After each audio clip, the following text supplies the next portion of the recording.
geographers. We're going to talk globalization, which means we're going to get into how the world works, what's going on with all this economic stuff. We've already kind of been talking about it, but really getting into what's happening today. And as you'll see, also we'll get into how a lot of the stuff that was beginning to be studied in the 1990s, and this is the result of neoliberalism and that stuff we talked about before.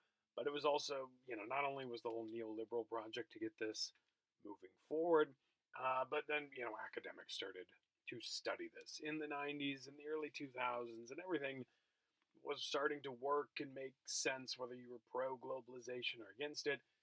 Now what we'll see is everything's kind of fallen apart, because everything has just kind of gotten crazy. What we've taken for granted, it's very clear that it's not as universal, maybe, as it once seemed. So I'll go through the typical globalization stuff, but I'll also be pointing out, the issues that we're seeing with this that came about when Trump was elected, and so we'll see some of that stuff. The whole COVID-19 response, the self-isolation, and all of that—that's been an issue. So I'll inject some of that stuff in here.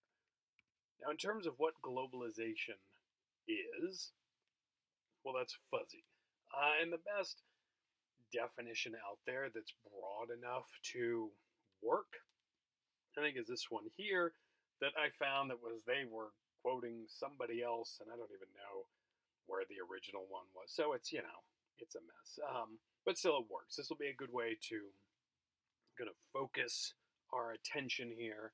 So globalization is the widening, deepening, and speeding up of global interconnectedness. And what I like about this, as I said, is it's broad enough to where simply reading this one sentence, it's meaningless. Or not even meaningless. It's too meaningful, and that we can read too much into this, and it's too vague, in that we can all kind of make it work for whatever we want it to mean, right? But I think it's useful to break apart some of these words and then get into them, right?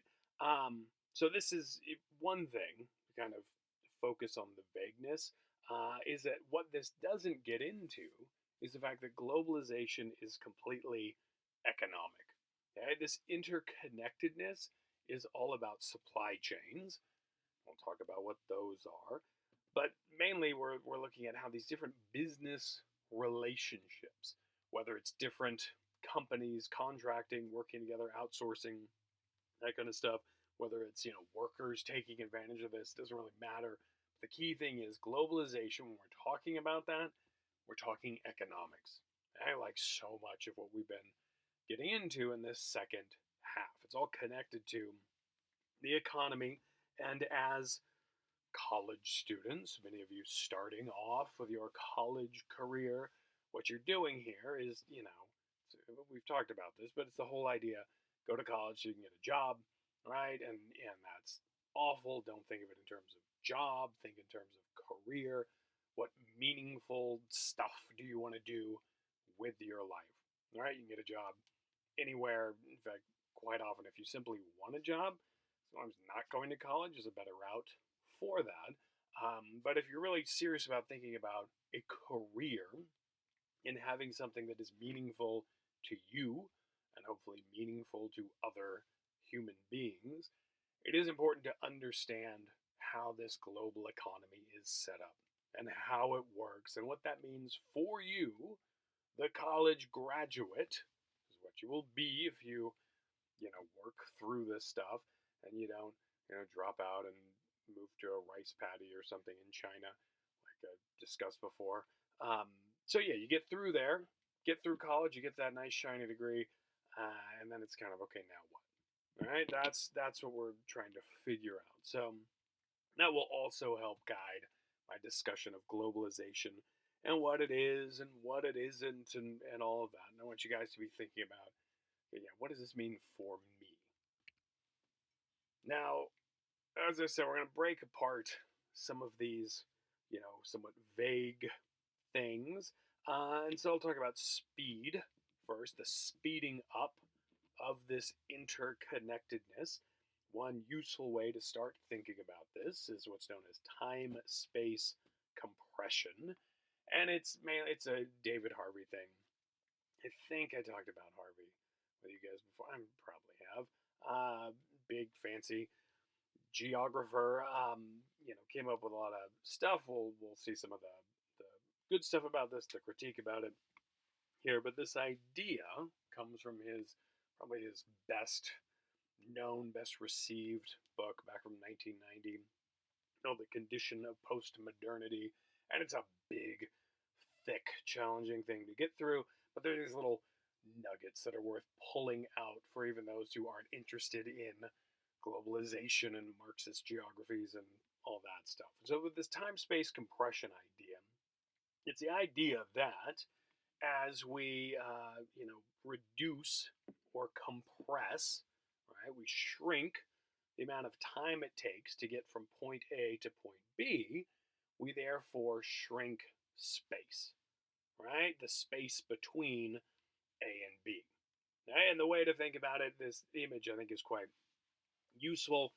Let me pull up my very collegiate laser pointer here. So we got the big globe right here, the dates 1500 to 1840, and the idea that the average speed, if you've got, a horse or a sailing ship or whatever, you're going 10 miles an hour, on average as you're traveling wherever it is you're traveling, right? Across a continent, across an ocean, or whatever. And so because at best we're averaging about 10 miles per hour, the world is gigantic, right? Because it takes so long to get from point A to point B.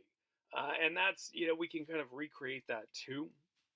Riding a bicycle, let alone, walking is a great way to discover that, kind of rediscover how big, the earth can be.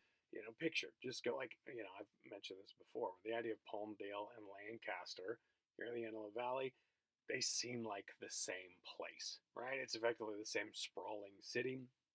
But if you did have to, say walk from Palmdale City Hall to Lancaster City Hall, it's actually pretty big. It's going to seem like there is a big, distance between these two things and all that. That's what Harvey's getting at. And then as we move forward in time, 1850 to 1930, I don't know what's going on in the 10 years between there, but here steam locomotives average 65 miles an hour, steam ships average 36 miles per hour.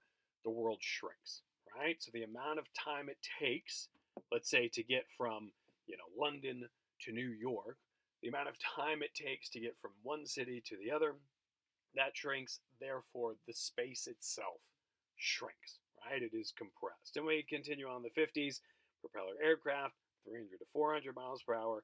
The 60s, jet aircraft, 500 to 700 miles per hour. It's shrinking, right?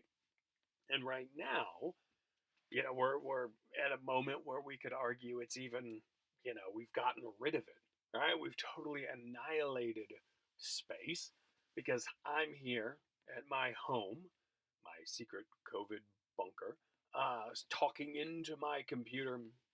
I'm discussing stuff and I'm sending it out to, wherever YouTube servers are that are processing and dealing with this stuff. And then you're getting it at your home. And it can, effectively be this instant thing. And we could even, I could go Facebook Live with this, right? I don't do that because that's a lot of pressure. But, we record this stuff. We can do it, at that moment, and you could be anywhere in the world, and you could, hear me speak, right? So we could take this further, and Harvey's, writing this, publishing this thing in 1990. Now, 30 years later, technology is advanced. We could say the Earth has disappeared, effectively. And that's what we're exploring and experimenting with during this whole pandemic. All right, people staying at home, working from home. We're shrinking space, or at least we're manipulating or altering space and our spatial relationships in some way. And that's the idea. Does that make sense? Hopefully that makes sense. Um, if it, and so, yeah, that's just the general idea. Time space compression. We shrink time, we shrink space. Right? Now, one of the best critiques against this comes from Doreen Massey, who I know I've also mentioned a bunch, because while she's not attacking David Harvey, there's a lot of stuff they seem to agree on. A lot of her work is just it's pushing it, getting it out of this kind of comfortable, very academic space, and trying to force folks like David Harvey and folks like yeah, like I'm blaming David Harvey. This old white guy who doesn't think about stuff that isn't white guy stuff, like him, not me, another old white guy. Yeah, it's to remind me and to remind all of us we can easily fall into these traps. So what Massey's getting at with this is you're saying it's a good idea, but we can't lose sight of the fact that really what we're talking about, quite often it's capital, right? It's the idea that wealth is what's actually moving from point A to point B, and it's the time is shrinking to get from wealth from point A to point B to then invest it in other stuff and accrue more wealth and all that. But when it comes to people, when it comes to actual human beings, it's not that simple for everybody, right? Boundaries aren't this impermeable for everyone. For some people, yes, very easy to get on that jet passenger aircraft and go from a place like London to New York and have it be effortless and make this trip repeatedly throughout the year for business reasons or whatever. But then for other people, no, moving even just a little bit can be quite the challenge. And this image here on the right, I don't know if you guys remember this. This feels like a million years ago. You already know what we're looking at?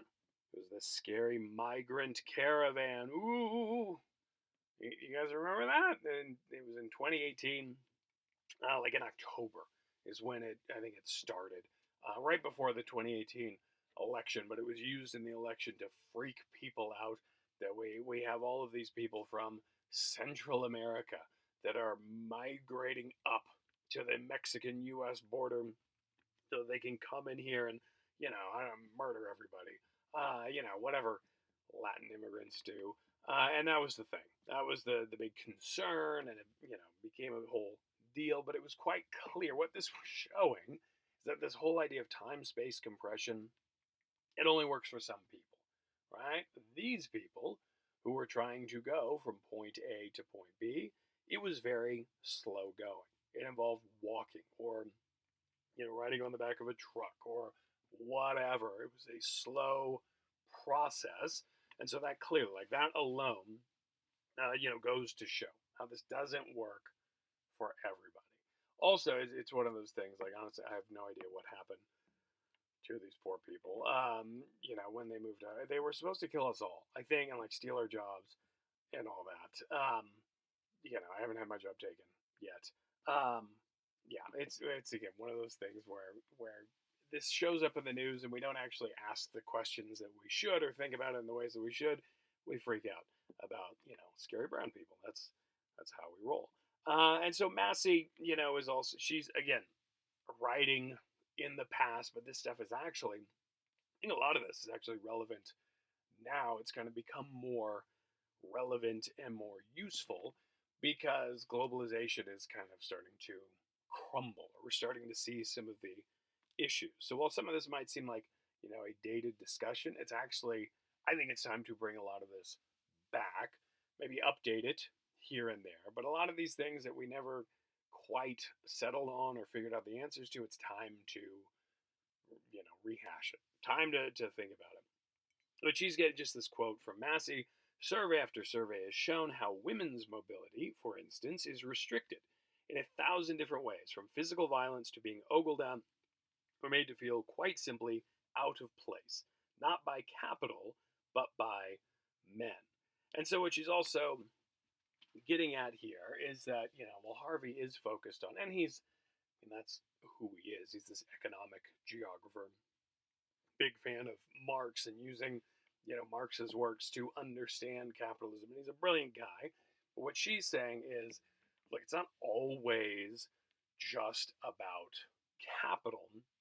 Or if we work all the way back to just the pure economic stuff, we're dealing with the base and the superstructure and all that stuff, we kind of miss the point that, there are guys making life difficult for women, right? Or, other things. You can, inject whatever you want into this. It doesn't have to be male, female. It can be, racial stuff, having to do with, able bodies and disabled bodies and all of that. Like we can see examples, if we really are taking the time to look at reality, of how some of this stuff, it sounds good at first, but there are issues, at this. So we want to always question exactly this idea of time-space compression, and remember that it's not a universal thing, nor is it a completely finished thing. I mean, this used to be pre-COVID. This volcano here, I don't know if you guys remember it at all. It was, I think it was like 2010 or 2011. Now, I can't, again, feels like a million years ago. Do you guys remember this? It's in Iceland, the volcano that I dare not pronounce, just because I'm going to be offensive as hell if I try to, do some kind of like Swedish chef thing. Yeah, I forget how to pronounce this thing. I was never good at it when it was happening. But this thing erupts in Iceland. Not a huge deal in terms of like, wiping out the island or anything like that. But there was just so much ash and little, pyroclastic material up in the atmosphere.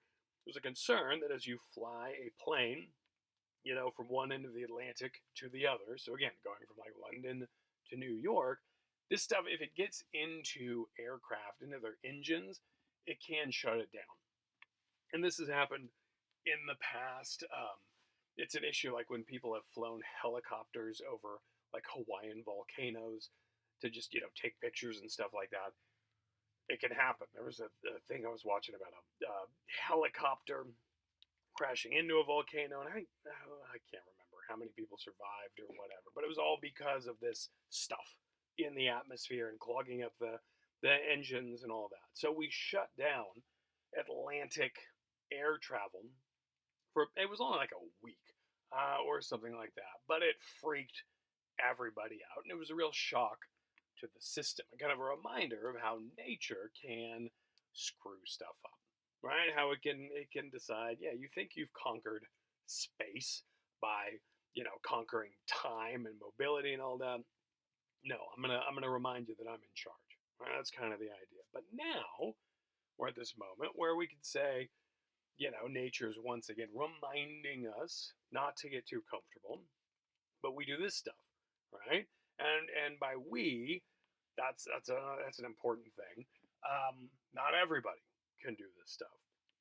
So these Zoom meetings have been the thing that people have been doing, the whole Zoom conference, whatever, to, still have, like I know some of the classes, ABC, some of the instructors are doing the Zoom thing, recording this stuff, allowing students to show up to the meetings and all that. I mean, it seems nice and all.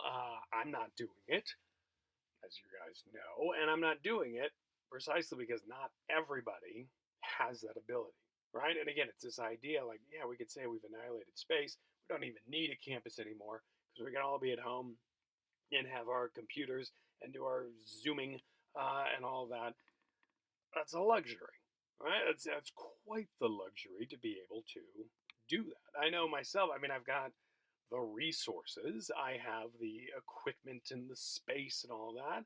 I also have a bunch of kids at home now who hadn't been at home before, and so at the same time, our classes were, I'm busy teaching, fifth grade math or second grade reading or any of this kind of stuff, right? Like just life has gotten a little wacky. So while yes, technically we could deal with this whole COVID thing, we could all meet at the same time, do this stuff. It's not working for me. And I know if it's not working for me, it's not working for a bunch of you. In fact, I've spoken with a bunch of students who have just said like, yeah, I can't, I can't do this. This isn't going to work because I got too many kids or, work now has changed for me or whatever. It's like, that's an issue. We can, just because the technology allows us to go from point A to point B instantly, there's still issues there, right? With this stuff happening. And that's, and this is also assuming that you have a home or a space in which you can do this stuff, where you can plug in, where you can have internet access and so on. So it's, while everybody's kind of high-fiving, they're like, yeah, we're doing okay. And I've heard plenty of people saying, this is actually kind of great. I'm able to work from home. I'm catching up on this, and I watch so many movies and things like that. Not everybody is able to do this, right? In fact, this picture, this isn't from anything. I stole this from the internet. This is some Yale thing, which really, I picked this one because it's so Ivy League. Like, look at these awful human beings. No offense to any of them, of course. I'm sure they're all lovely, but just look how smiley they are, right?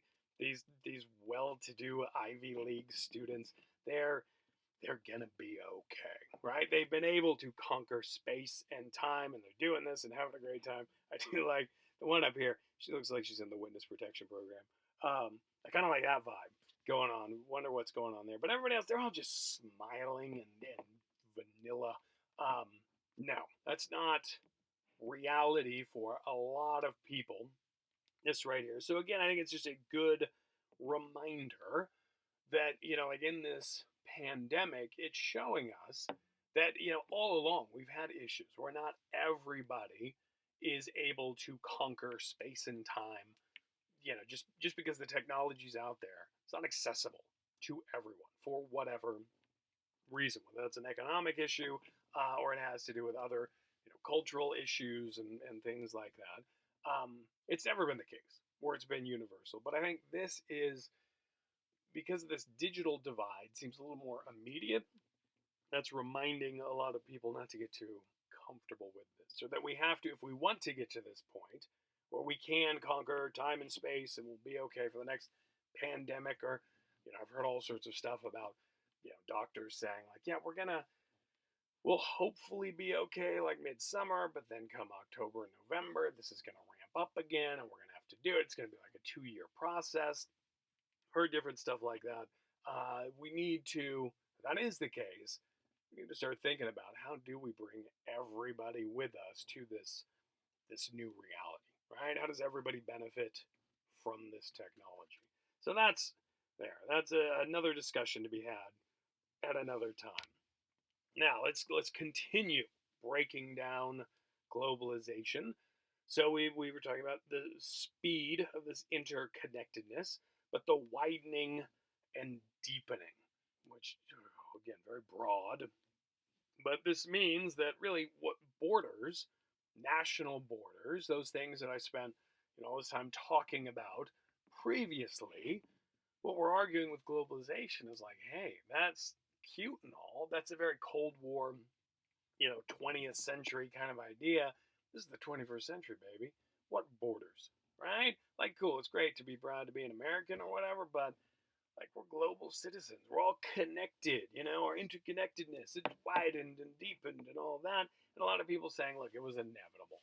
All right, it's this, it's capitalism. This is great. We're just expanding markets and we're making it so, it doesn't matter where you live anymore.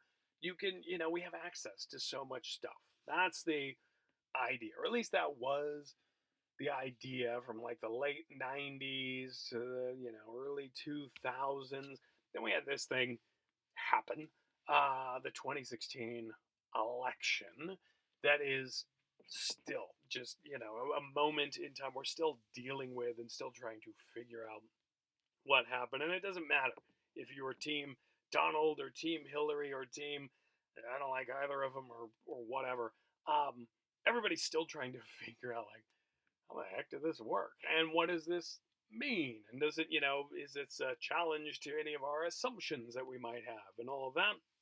But really what we saw here with this from a globalization standpoint, there are a lot of people who don't like this whole globalization thing, right? Who feel like, all of this interconnectedness, it hasn't been that beneficial, whether it's because of job issues or political issues or whatever, right? Whether it's migrants coming into a country, and it's not just us. That was the whole, or big part anyway, of the Brexit issue, Great Britain breaking away from the European Union. A lot of issues in recent years and around this have been, because of migrants coming from one country to another. Some of this interconnectedness, it sounded okay when it meant like, we could get cheaper TVs and all that, but when it meant actual people, you know, those people who, like, I got nothing against, but, they're not quite like us. So once those people started getting all interconnected, people got a little uncomfortable with it, right? So we can't take this as an inevitable thing. But what we need to do is really think about, what does all this widening and deepening, what's going on here, and why is it working for some people and not other people, and so on. Now, early on, and again, we're dealing in the 90s because this is when a lot of this really, remember, if you think back to the whole whatever lecture when I was talking about, like, import substitution to neoliberalism and all that, that transition is happening. We're in the early 1980s is when neoliberalism is really becoming a thing, and we have policies. It's Reagan here, and the first, George Bush, but that continues on with Bill Clinton. It's this slow project to get stuff just more globalized, to connect more of these, economic things. And I'll talk about like NAFTA. I think I'll talk about that at the end of this lecture somewhere. I don't know, at some point. And some of these policies we put into place. But it's really in the 90s where we start to realize, like, wow, something is changing, right? It's another one of these moments where people are realizing that what they're taking for, just taking for granted, things that they expect to just kind of be the way it is, it's actually changing. And some, luckily, some smart people started to question, like, what does this mean? And so, this guy here, Arjun Appadurai, hopefully I'm saying that right. I've never met the guy, just read some of his stuff. He came up with this idea of production fetishism. Right? Now, fetish, this isn't talking about, like, leather and S&M and weird sex stuff or whatever. But although that's where my mind always goes with it, and I think most people kind of, you hear fetish, that's what you're thinking about. This isn't that. This is actually, it's a Marxist term. So again, we're going back to Marx and some of his thoughts on how capitalism works and operates. And the idea of the fetish was really, he was talking about how, like, with commodities and stuff, the amount of labor that goes in there, the fact that human beings went in and manufactured this thing, worked with it, and all that, that's missing, right? We just see the thing. So, like, this computer that I'm here, talking into, I don't see the individual human beings that went in and, assembled the thing and made it, what it is. As well, not just assembling it, but the engineers, the people who design it, like everything, as well as the people at the store, where it was purchased and all that stuff. I don't see any of it. I just see a shiny, good-looking laptop that I'm talking into, right? That's the idea, what we're getting into with this whole idea of, the fetish, right? That the actual labor is masked. And so with this idea of production fetishism, right, to quote here, an illusion created by contemporary transnational production loci, which mask translocal capital, transnational earning flows, global management, and often faraway workers, and the idiom and spectacle of local control, national productivity, and territorial sovereignty. That was a lot of words. What he's saying here is that we're pretending, at least in the late 80s, early 90s, that stuff it's local, right? And it goes back, like, when I talked before about, like, buy American, right? Buy an American automobile, and it's the idea that we're supporting Detroit, right? If I buy a Ford or a GM product or whatever, and if I buy a Toyota, I'm supporting the Emperor of Japan, right? That's the idea. Even though these cars, like, starting in the 80s. And this is, going back, once again, going back to Roger and me, the idea that these cars weren't all being made there in Flint, Michigan. They were being made in other parts of the world. Some were still being made in Flint, but other factories were, opening up in Mexico or wherever. But it was still seen as it's an American car, and that's what he's getting at here. It's that all of this transnational stuff, all of this interconnectedness, was being hidden, and there was this real effort to make sure that everything was seen as being local. Okay, so everything was being masked, the whole globalized nature of stuff. Okay, and so that was the issue in the 90s. And we could ask, well, is that still going on today? Right? And I don't think it is, at least not in the same way, because we're older, we're wiser. This has been going on for a while. A lot of people realize that, not a lot is actually made here at all. Everything's made in China or whatever. We need to bring manufacturing back here to this country. We have that discussion going on, but it's the kind of deal where we kind of know it, but I think we also don't care, or maybe we lie to ourselves a little bit about this stuff. And it's a case of it's hard to keep track of all of this, of where stuff is and what local and what global even mean anymore. It's gotten so fuzzy that I think for a lot of people, we just don't even question it or process it because it is so messy, right?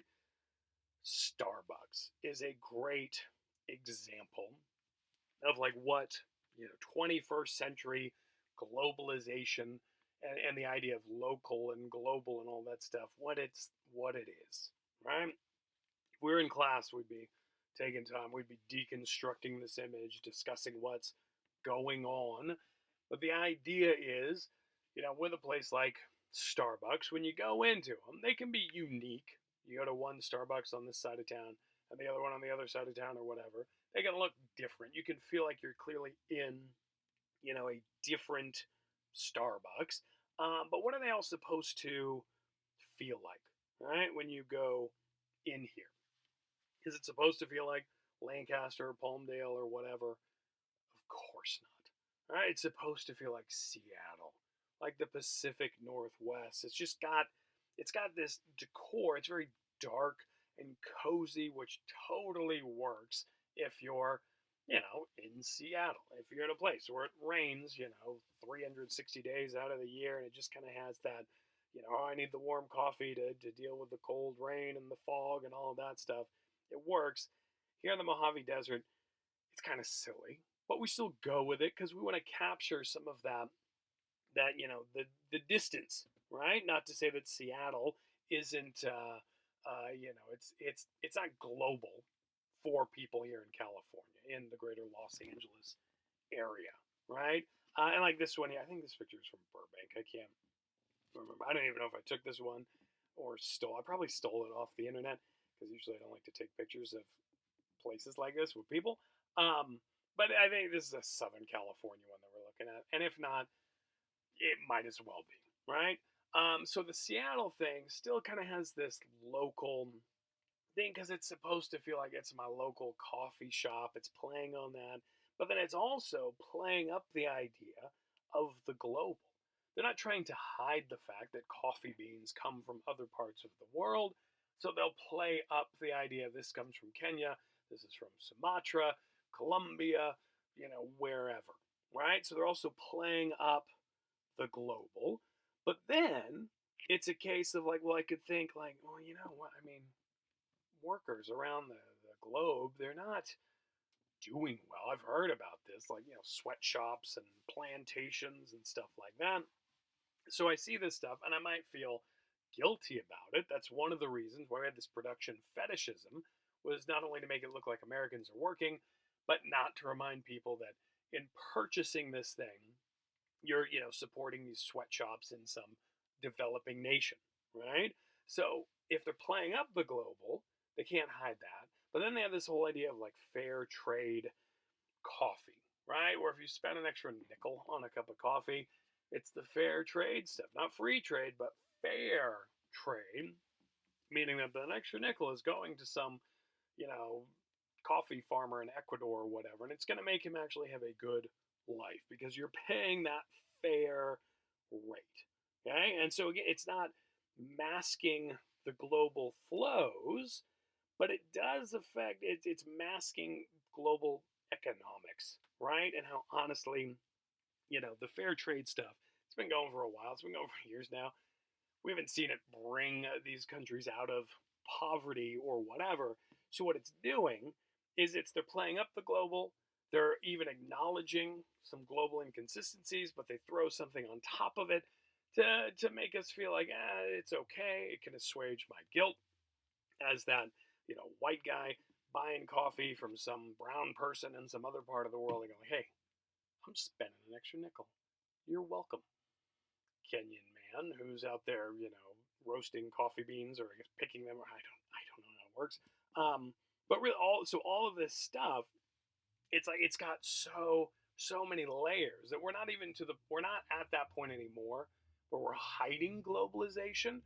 We're embracing it. We're leaning into it, but that makes it actually more confusing. So there's this different type of fetish going on, and that's what we're dealing with here, right? And that's what we need to be aware of, and that's why it's important to understand what globalization is. And really, globalization, it's a nicer way of saying neoliberalism. Honestly, like these things go hand in hand, and it's the whole idea that we have a global export oriented economy all over the world, and it's pushing for free trade. Now we have different agreements and stuff like that. It's not purely free in the sense that companies can do whatever. Countries are involved, so there is government regulation, but that's also a fuzzy thing where there's regulation in some areas, but then other industries have been deregulated, and so that gets messy. Okay, but the key thing here is that neoliberalism, globalization, it goes hand in hand. And some people, like neoliberal is like a great, it's almost like racist, today, where if you're politically minded, and clearly you're on the left, because if you're on the right and somebody, well, actually now on the right people can use neoliberal in a derogatory way too. But it's the thing, you don't like somebody, you call them a neoliberal, that shuts them down, right? Whether you understand what neoliberal means or not, plenty of people use that as a negative. Other people, it's changing a little bit, but it was, go back 5 years ago, really wasn't any problem with that for a lot of people. It's like, yeah, I want to, have global prosperity. And we'll see, I think the next lecture, I'll get into some real big proponents of this stuff who still are all for this neoliberal policy. They might not use that term, but they're pro globalization. So we'll see, people who are arguing for it, people who are arguing against it, and I'll leave it. I mean, you know me, I can't not hint at what I think is stupid and what I think is cool. But I'll present both sides. Leave it for you guys to think about some of this stuff. All right. Now another thing with this whole widening and deepening and how we're getting interconnected, as I said before, there's this idea that it is inevitable. That like, look, if we're going to be a capitalist society, which in this country, that seems to be the case. Everybody's down with that. If we're going to do that, it only makes sense that we're going to, leave our borders here and trade with other people and, import goods and export our goods and all of that stuff. I mean, and that was the whole thing with, as I talked about, with development going back to World War I and Woodrow Wilson to today. That's what our country's been trying to do. We've been trying to open up markets so we can do this. So we can make a more globalized economy, which will make up for the fact that we don't own colonies in the same way that, Britain or France or these other places did, right? But then a lot of people have said, look, it was going to happen. It's inevitable. I think Bill Clinton in the 90s was a big one of saying, like, this is where we're going. we can either go with it or be left behind. That's what a lot of people say. Now, there are plenty of people who will argue and say, no, it's not. But again, that's one of those things that I don't want to dwell, because I want to talk about some other stuff. Um, but I think one deal with this whole idea of inevitability, it goes back to Doreen Massey and some of her ideas here. I talked about this at the very beginning of the semester, but the idea of confusing time and space and actually focusing too much on time and not enough on space. So, those who are saying that globalization, this neoliberal global economy, is inevitable, what they're really getting at is like, just given enough time, everybody's going to get up to this same level. This is just what the world economy is going to be. And in doing that, what people who are arguing for this are doing is they're forgetting or ignoring the fact or not aware of the fact that they're missing the big spatial component. And this actually brings us back to the film Poverty Incorporated, that hopefully you guys have watched by now. And if not, go ahead and shut this down and watch that. Go through it. I still need to put together my thoughts on that. But one issue I have with the film is that it does this. It has this whole issue with the poor. They're simply back in time. They haven't caught up to the wonderful global economy. Right? It's the idea that, because throughout that whole film, the whole thing is like, whether it's in Haiti or Ghana or wherever they're going around the world, they're just saying like, look, you have all these entrepreneurs. It's a word I can't stand because it's meaningless and blah. But again, we're gonna focus. We're not gonna dwell on all the things that drive me crazy. But these entrepreneurs who are, just trying to make juice in this country or solar panels over here or whatever, all they need is for these other, charity aid entities to stop putting free stuff in there and flooding the market. Let these guys just do what they do. And then they will catch up, and pretty soon Haiti, it's going to feel like Miami, right? It's going to be the same deal because they caught up to, modern 21st century global capitalism. And that's really what this film, well, I think they're coming from a good place. What they, ironically, with all their talk of social facts and the framework of charity aid and development and all of that, what they fail to do is question their own social facts or Gramscian common sense or whatever about just capitalism in general and what's actually happening here spatially, and the idea that honestly the successes that have been had in terms of globalization, a lot of that is precisely because other countries are kept poor, are being exploited to keep profits up and prices down in this country and all that we can't, it just doesn't work for all of us to be doing okay in the way the current system is. Haiti isn't poor simply because of this aid coming in here and that's the end of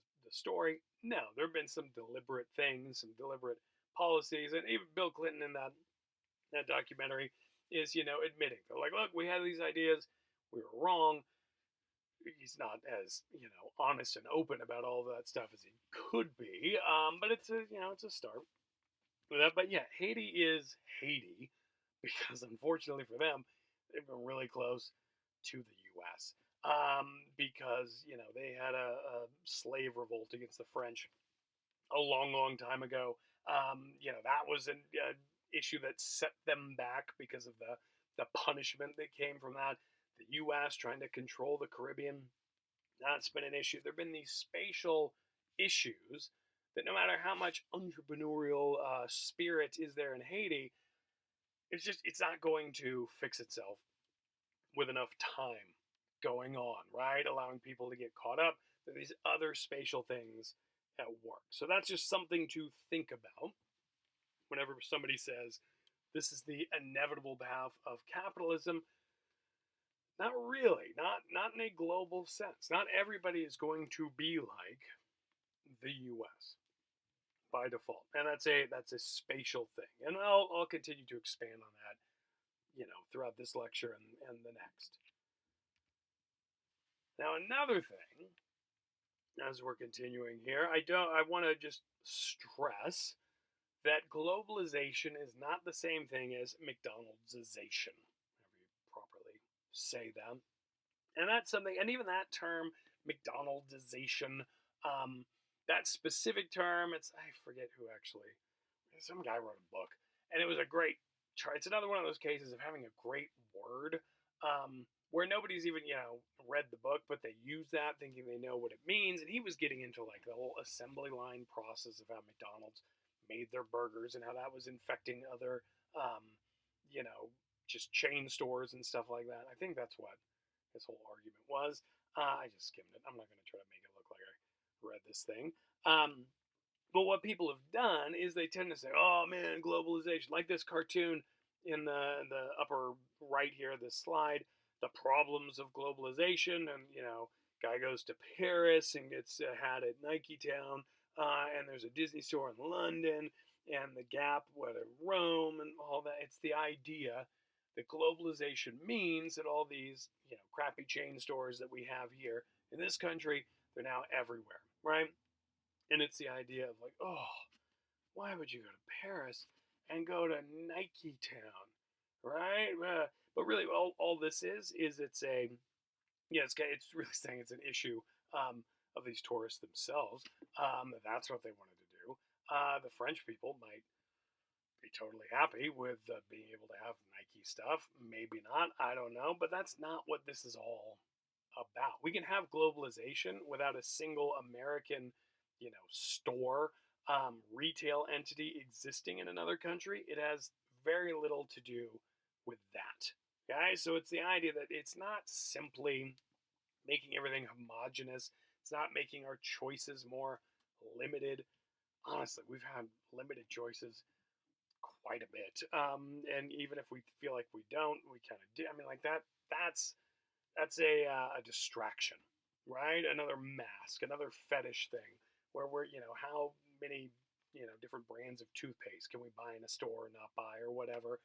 And, can we buy those same ones in another country? That's irrelevant to what we're getting into. So again, what we're looking at how is stuff made? What are these supply chains? And again, I'm getting ready to get into, what supply chains are in a moment here. But that's what we're discussing. So it has very little to do with this kind of stuff. Shopping at chain stores and blah, blah, blah, blah, blah. No, it's something deeper than that. So that's what we're getting into. So don't use globalization as a way to say, everything's like the mall or whatever, because that doesn't make sense. Right? It's just one of those things, you're admitting to your own ignorance when you say that, even if your heart is in the right place. All right, but we're going to get into what does it actually mean when we're talking globalization. And in part, some of this is confusing maybe because some of these, like I'm using Nike as an example. And Nike really, like when I was growing up, Nike was the best example for a lot of this stuff because we didn't have cell phones and all these doodads. Apple wasn't what Apple is today.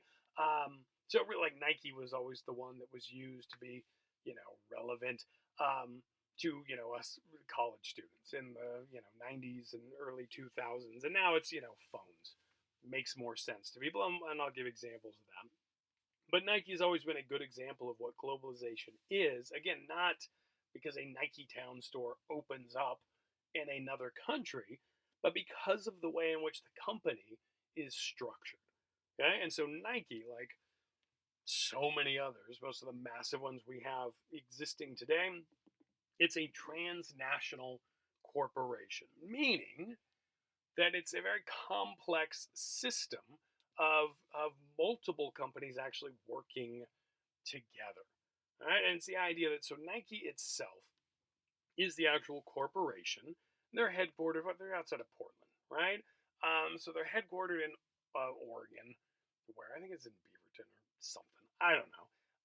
Headquartered here, and honestly, Nike itself is a very small company in the sense of how many people are true Nike employees or actually responsible directly to, not only work for Nike, but are also involved with the manufacturing of the shoes and the running shorts and the basketball shirts and all that stuff, right?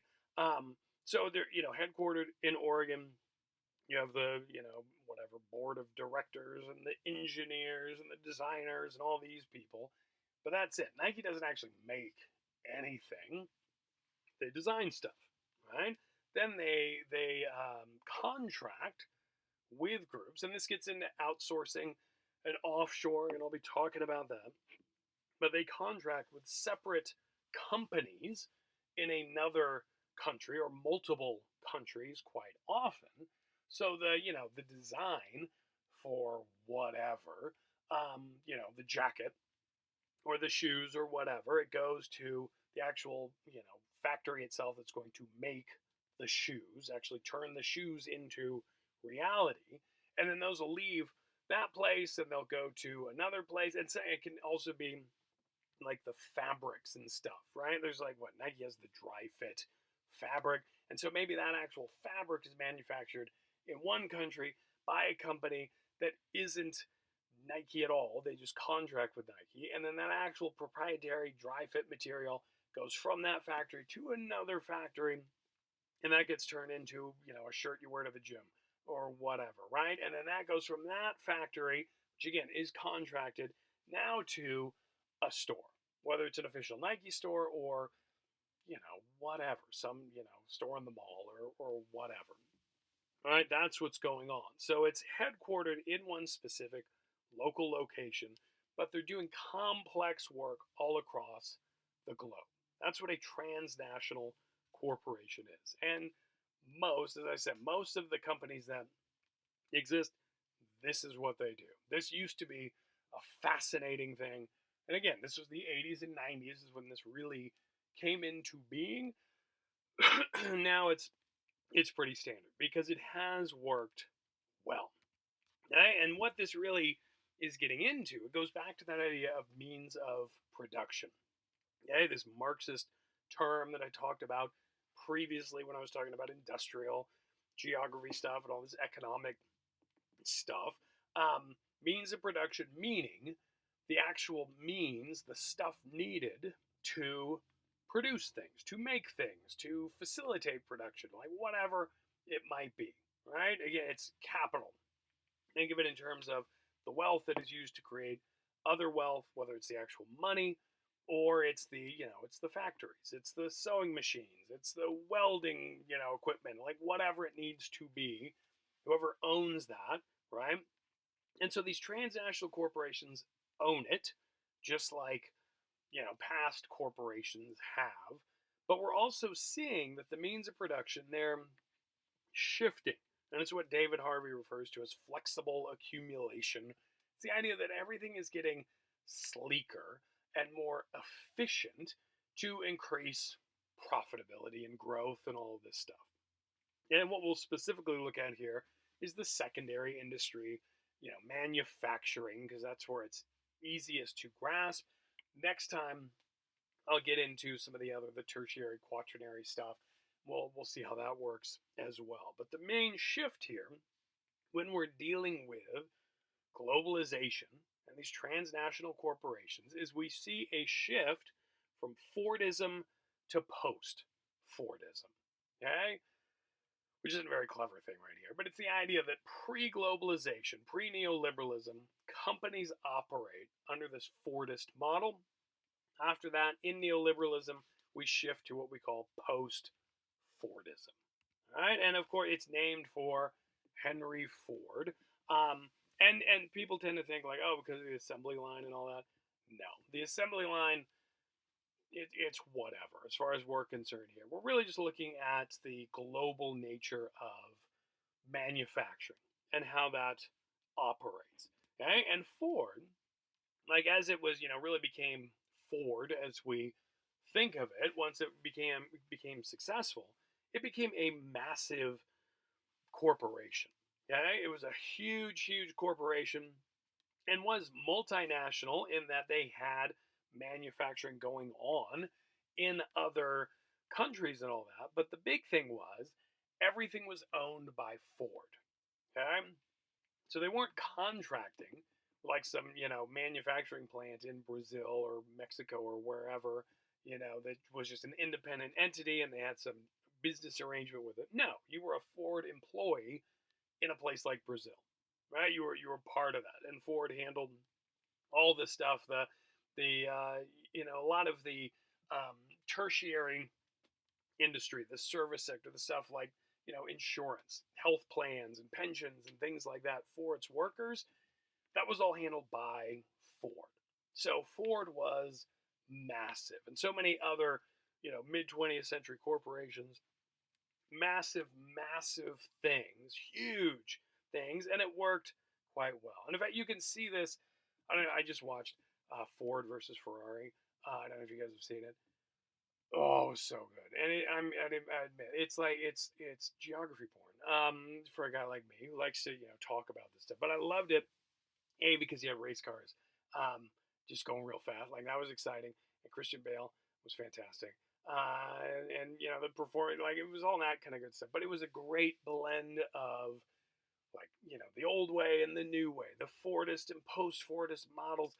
I haven't totally processed it, but I know there's stuff in here. But it's a great film to kind of help think about kind of the broader economic structures of this country, not just how we beat them Italians, but it was also kind of showing how the Italians, Ferrari, with the whole handcrafted stuff and all that. That was kind of this old model, and that was the thing of the past of having just this, big bloated process, right? Things were too expensive and all that, and Ford was mass producing stuff, and the Ferrari guys are making fun of them for the kind of cars they make, and that they're not this, artistic work.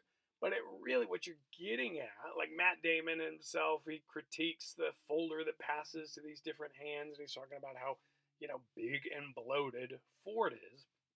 It's really like through this, it's kind of setting up, globalization and this whole idea we have of having more nimble corporations and more flexible accumulation and all that. Again, I just watched it yesterday. Still working on it. I got to watch it again. But there's something there. It's just an interesting thing to think about. But the idea is think about, if you've seen it, think about, Ford, like the evil corporation that's not helping the race car drivers do their stuff. That's kind of this Fordist model, the old way of doing things. That stuff is going to be bloated and slow and, yeah, that's the idea. Okay? Everything's just massive warehouses, stuff like that, like where you get the parts and then how that goes to these different factories. And like I said, all the pension stuff and all that. That means all this payroll stuff and the responsibilities to the employees themselves. It's just getting in the way of stuff. Right? It's a mess. So this post-Fordist idea, as I said, it's this flexible accumulation idea. It's a way to not be tied down to all of this waste, to not be tied down to all this commitment. It's to be flexible, right? It's to be nimble. It's to be lighter. It's to be able to move faster, to adapt to different things, to deal with crises and all of that. That's what flexible accumulation is all about. I don't know. Read through this if you want. This is from Harvey's Condition of Postmodernity. It's good stuff. I'm getting hot, and so we'll get moving. Read it if you want. Just going to talk about the general idea, but it's the idea that we're seeing something new happening with global capitalism. Okay? Now, one key thing is what we call just-in-time inventory, and this was a huge shift. Okay? It's the idea that we had these warehouses that were full of parts, or the finished product, or whatever it might be, where you would just produce as much stuff as possible. If you're Ford Motor Company or anybody else, produce a lot of it, keep it in the warehouse, meter it out, send it out to the stores, as it's needed and so on. No, we're going to get rid of that, right? We're not going to do this stuff. We're going to be, again, more flexible. So just in time, meaning, like if I need parts, you'll be able to make, the car itself. We're going to make those as needed. So just in time. Okay, it's time to build this new car. We're going to, actually make the whatever component, right? The carburetor, the radiator, the whatever. That's what we're going to make, as opposed to just having all this stuff piling up and up and up and up, right? So that's the shift starting in the 80s. Again, that shift between the import substitution model and the old way of doing things, this Fordist way, to the post-Fordist neoliberal way. Right? And the whole idea was this was going to cut costs, and it did. It was very profitable. It seems exhausting, but it worked out. Okay, that was the idea. And so it's really the case, like with anything today, if you go and buy it, very little of it actually comes from a warehouse, like it gets dusted off and then goes to the store or whatever. Like a good example is if you go online, to Apple or Dell or any of these, computer companies, you go to their website and you can go in and you can customize your computer. Like you might see that, some of these, the computer you wanted exists if you go down to the Valencia Apple store or whatever. They got one there. But, something like this, where you're going in and you're customizing it, they're not, searching the warehouse to see, okay, where's the exact match here? No, as soon as you put in your credit card and you pay for it, that's going to send out the message to these different companies that they have to then, okay, we need to actually make these parts, right? We need that 1.3 gigahertz dual core Intel Core M turbo boost up to we need one of those because we don't have one because we're doing the just in time thing, right? That's the idea. And so that it's really been amazing how from, the year 2000 to 2020 that it's worked and it's been efficient and we've seen good stuff happening for these companies, right? And then we had a hiccup. Are you guys familiar with this whole coronavirus thing? Have you heard about this? It's crazy, wild, and we see stuff like this. This is the Palmdale Target. I couldn't help but take a picture here, and this is like before all this stuff got real crazy. This happened, and this was kind of that dawning, when I walked in just to buy whatever, and you see these empty shelves. So this is the toilet paper and paper towel aisle empty, right? And we used to make fun of other countries, like them commies. This is the kind of stuff you'd see in Soviet Russia, but not here. Yeah, this is what we got right now, right? And it's not everything, but we've seen this quite a bit with stuff. And there are different people who have been trying to, offer up why this is and all that. A lot of this has to do with the whole just-in-time inventory, that we didn't have warehouses full of things, so that when there was this crisis, when there was this issue affecting the market, and what the crisis was people freaked out. We realized something was going on, and our first instinct is, my God, I need toilet paper. And there were people, like I've heard from family members talking about, where people just had carts full of toilet paper, and everybody's kind of watching this, shaking their head like, come on, like we're gonna run out, and this isn't even, it's not like we're, dealing with cholera or something like this is, it's not what the coronavirus does, right? And we shake our heads, but now this is like, who's laughing now, right? Because even though like the hoarders, we assume are done hoarding this stuff and they're, sitting on their toilet paper thrones or whatever, you can't buy any of this stuff. It's gone. It's not on the shelves. It's because we couldn't just simply go to warehouses and get this stuff and some people have said, well, there's a difference between the commercial market and the domestic market, and people aren't at work, so they're not going potty at work. Nonsense. It's the way in which stuff is set up. It's these supply chains, and again, keep hinting at that, I keep flirting with this idea. I'll officially define it, but it's that stuff, and it's these practices like just-in-time inventory. Same thing with a lot of the medical care stuff and all of that. Like the reason why we're having these issues, the reason why people are at home sewing masks and all that stuff, and we're like high-fiving like, oh, we're coming together like it's World War II. Yeah, we have to do that because we screwed up, right? Because business majors were, playing around with all this flexible accumulation stuff. We realized that, oh my God, this is great if everything's going well, but the minute there's a little hiccup, we have a problem, right? So that we're, again, like I said, we're starting to see the globalization. It was working really well for some people, others not so much, like the people in other countries who have to make the stuff.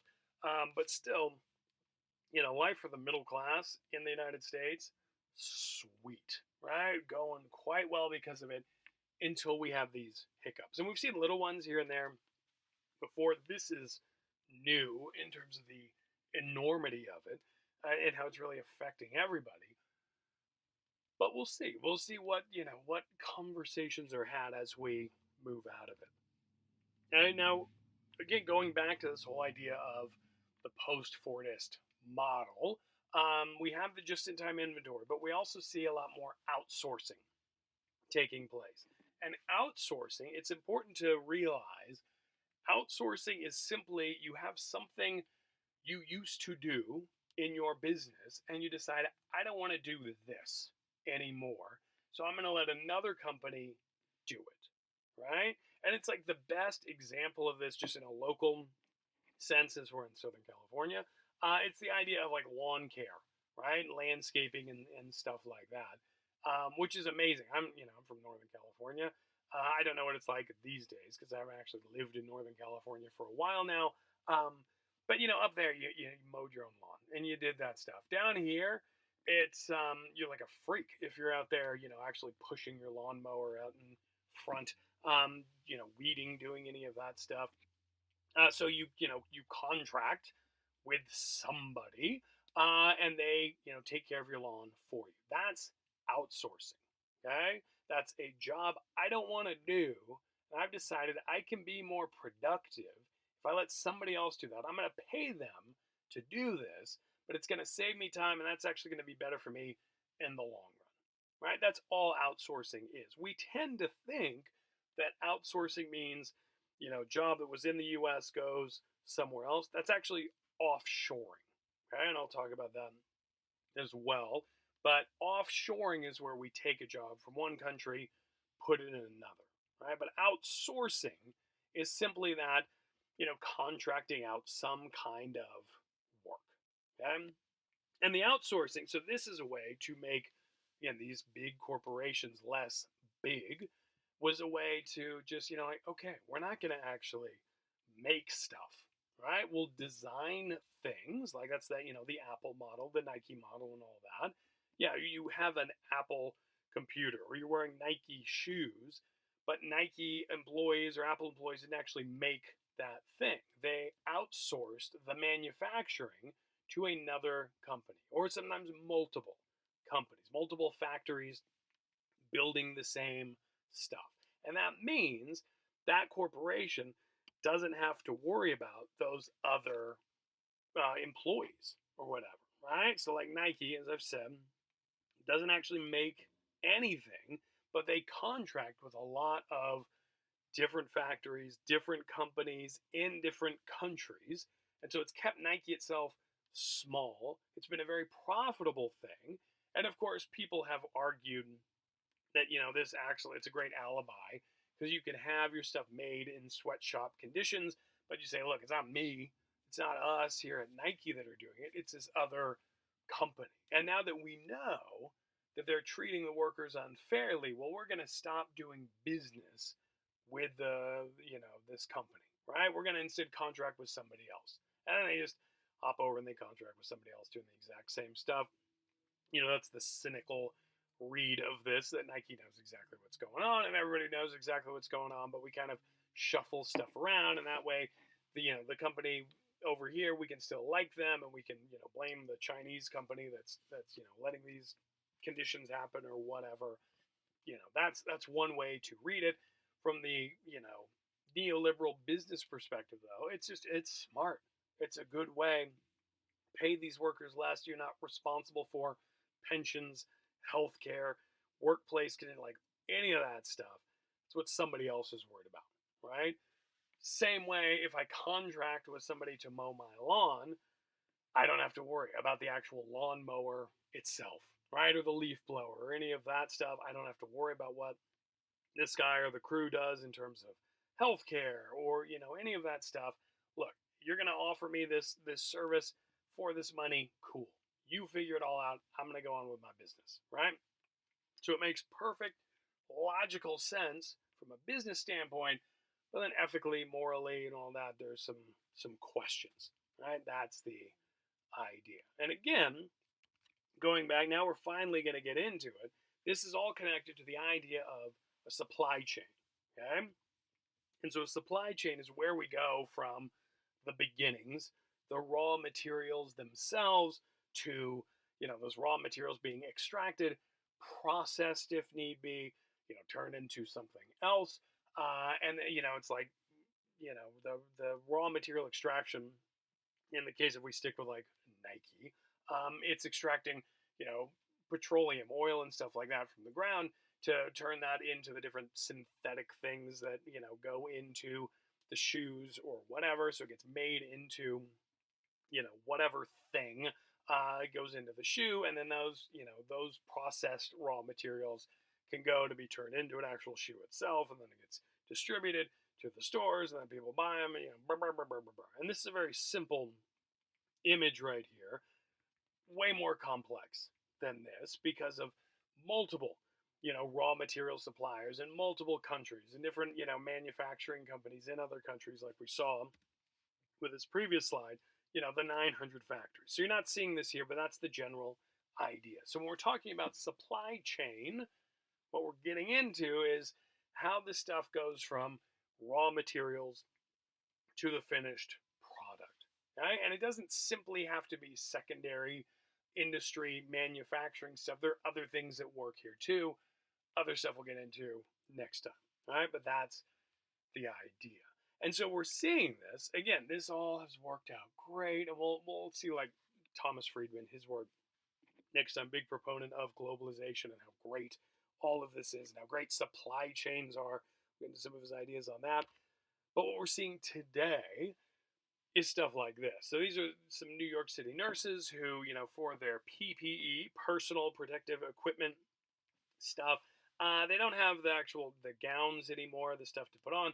So they were wearing, garbage bags. Right there, greatest country in the world, right, folks? Huh? Yeah. So that, on the one hand, quite clever. But on the other, it's like why don't we have the stuff, right? We need the stuff. We got money. Why can't we get it? Our supply chains, they've been disrupted for a variety of reasons. And it's, simply because people have been staying at home. Companies have been shutting down stuff all over the world. So we can't manufacture the things, or these, little important key things in the different points of the supply chain, they're getting disrupted. Or we found that, all this sounds all well and good to have these great connections between different countries, and it's great from a diplomatic standpoint. But, once something like this happens, a country is going to, try to protect its own, or at least you hope that's what's going to happen, protect its own citizens.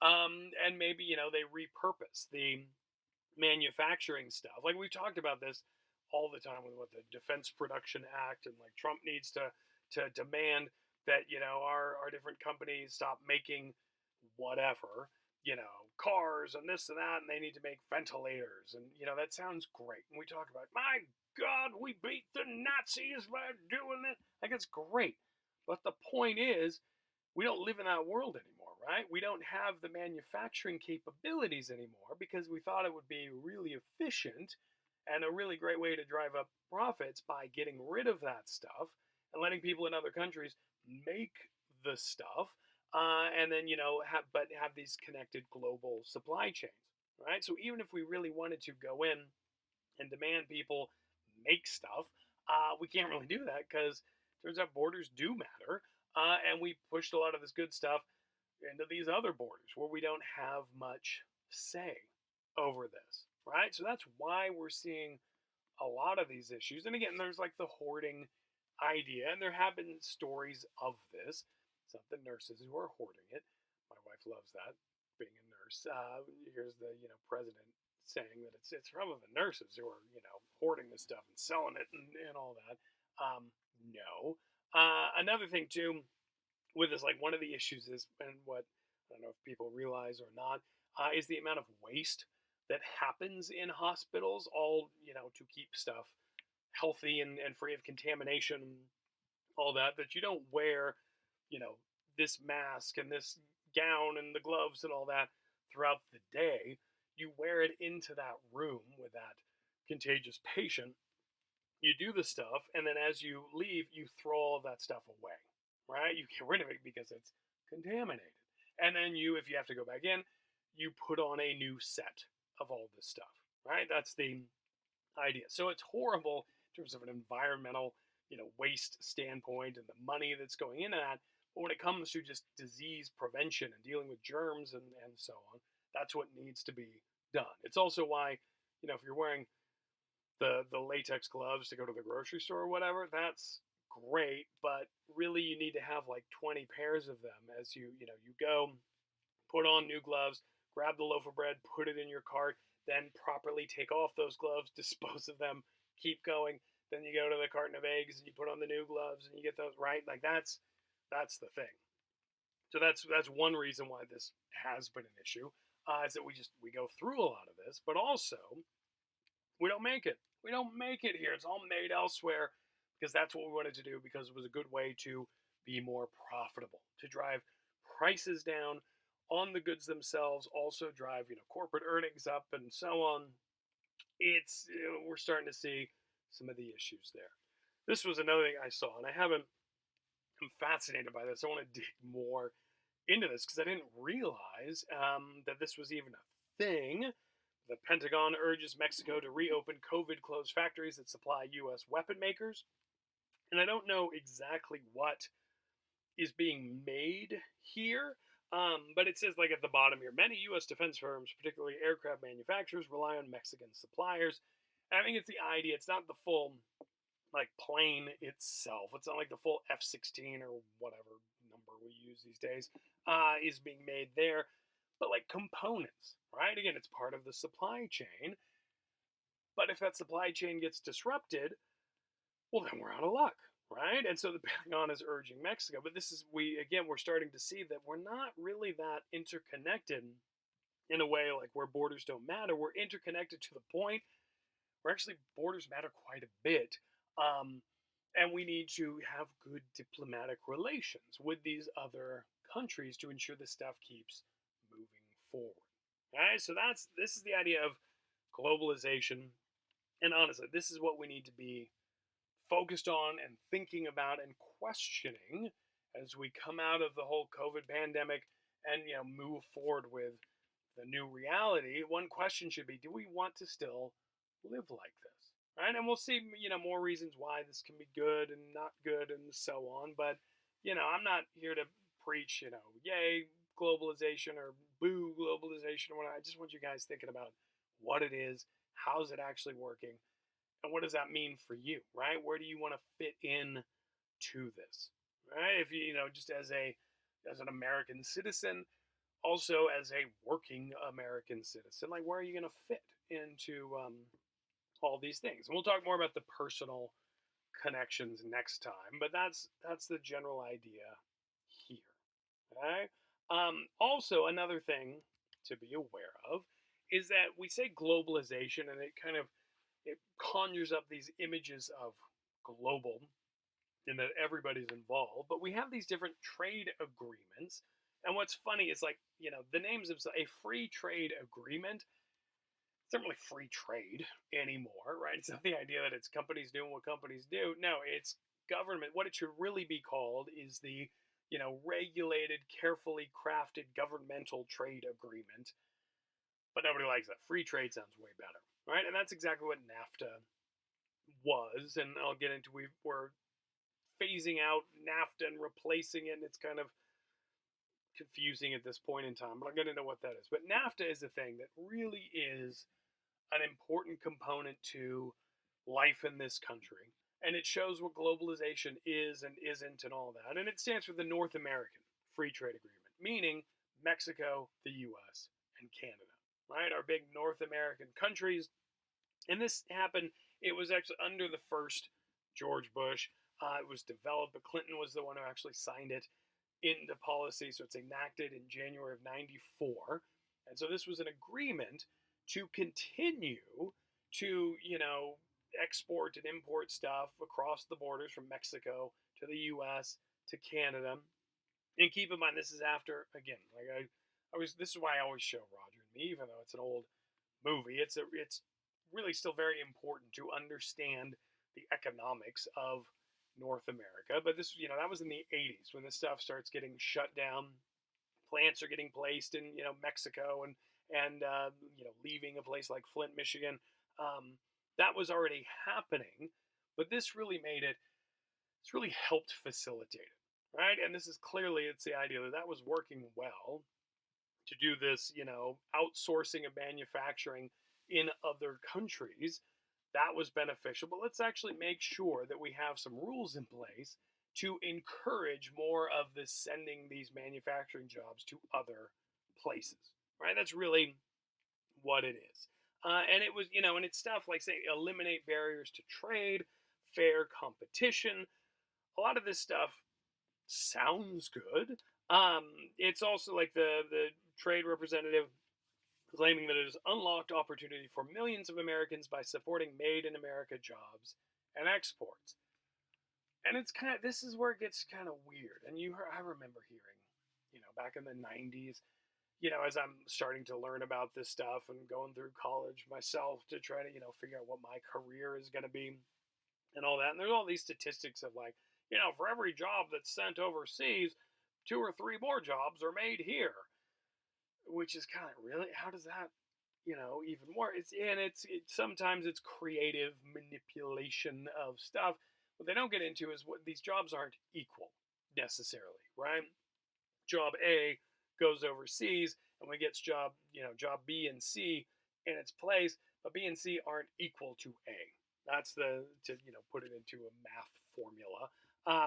That's what we're dealing with here, right? And so if you look at the numbers, and I'm not going to dwell on this stuff, like you see with all these things, people have spun it, to fit what they're saying. Like you can argue that manufacturing in this country is better than it has been because of NAFTA, based on some numbers, and like trade is really going well.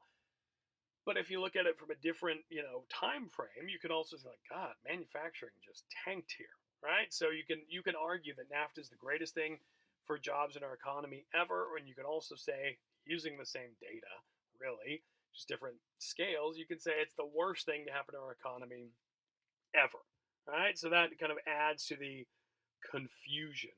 But what it's also done is it's made it that, like, it's gotten into this whole, like, what does made in America mean, right? Now we can say stuff like made in North America. That might be more meaningful. And this is showing these intermediate goods that this map is showing. It's referring to things that are going to be turned into other things.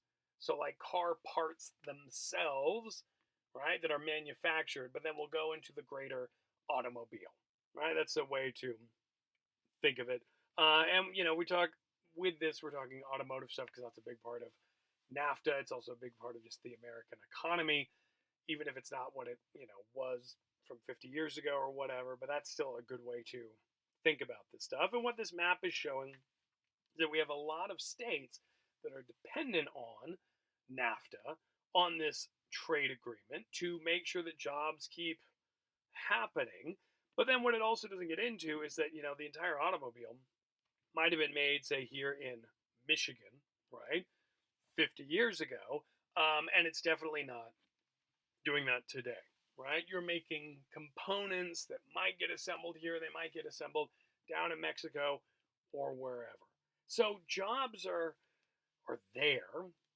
We can look at profits and stuff like that, but it's it's what kind of jobs. That's a question. And of course, going back to 2016, one of the things that Trump ran on was the idea that these free trade agreements, they're a bad deal, right? I'm not even going to do an impression, but it's a bad deal for American workers. And, NAFTA, worst deal ever, tremendously bad deal, whatever he said. about that stuff. And what was crazy about it is that a lot of people on the left have said that NAFTA's been a bad deal because it hurt American workers. There are also all sorts of labor issues. It's like it's hurt Mexican workers and Canadian workers, and there's been a lot of environmental stuff. So a lot of people who would never want to vote for Donald Trump actually hated NAFTA. They wanted to get rid of NAFTA, and the only person who said like, yeah, we should get rid of NAFTA was this guy that they didn't like, right? So it goes to show like how kind of screwed up some of our our two-party system can be. But my God, Trump stuck to his words, got rid of NAFTA. We don't have NAFTA anymore. NAFTA is dead. We now have the USMCA, right? The United States Mexico Canada Agreement, right? That's what it's called. And a lot of people said like it's just NAFTA light, or it's it's NAFTA with a few little tweaks here and there. And that's you can find the stuff online and read through it. But this was I think in 2017. I don't know if it says here is when this started, and it's been agreed upon. And there's some ratifications I still think that might need to happen. But this seems to be moving forward. And so this is from the actual U.S. Trade Representative page, and this like whether you like this agreement or not. The whole idea here in the first sentence of this first paragraph: under the leadership of President Donald J. Trump, the United States has reached an agreement with Mexico. Oh my God, this is some North Korea stuff right here. This is what really amazes me. Like never before, we never said like under the leadership of Barack Obama or Bill Clinton or George W. Bush or any of these other people. Never did that because this was weird dictator stuff. It's happening all the time. I don't know if you're getting like Trump wanted to sign the checks for the stimulus stuff and all like that. There's another discussion for another time as well. That's crazy. Right there. We've never seen that before.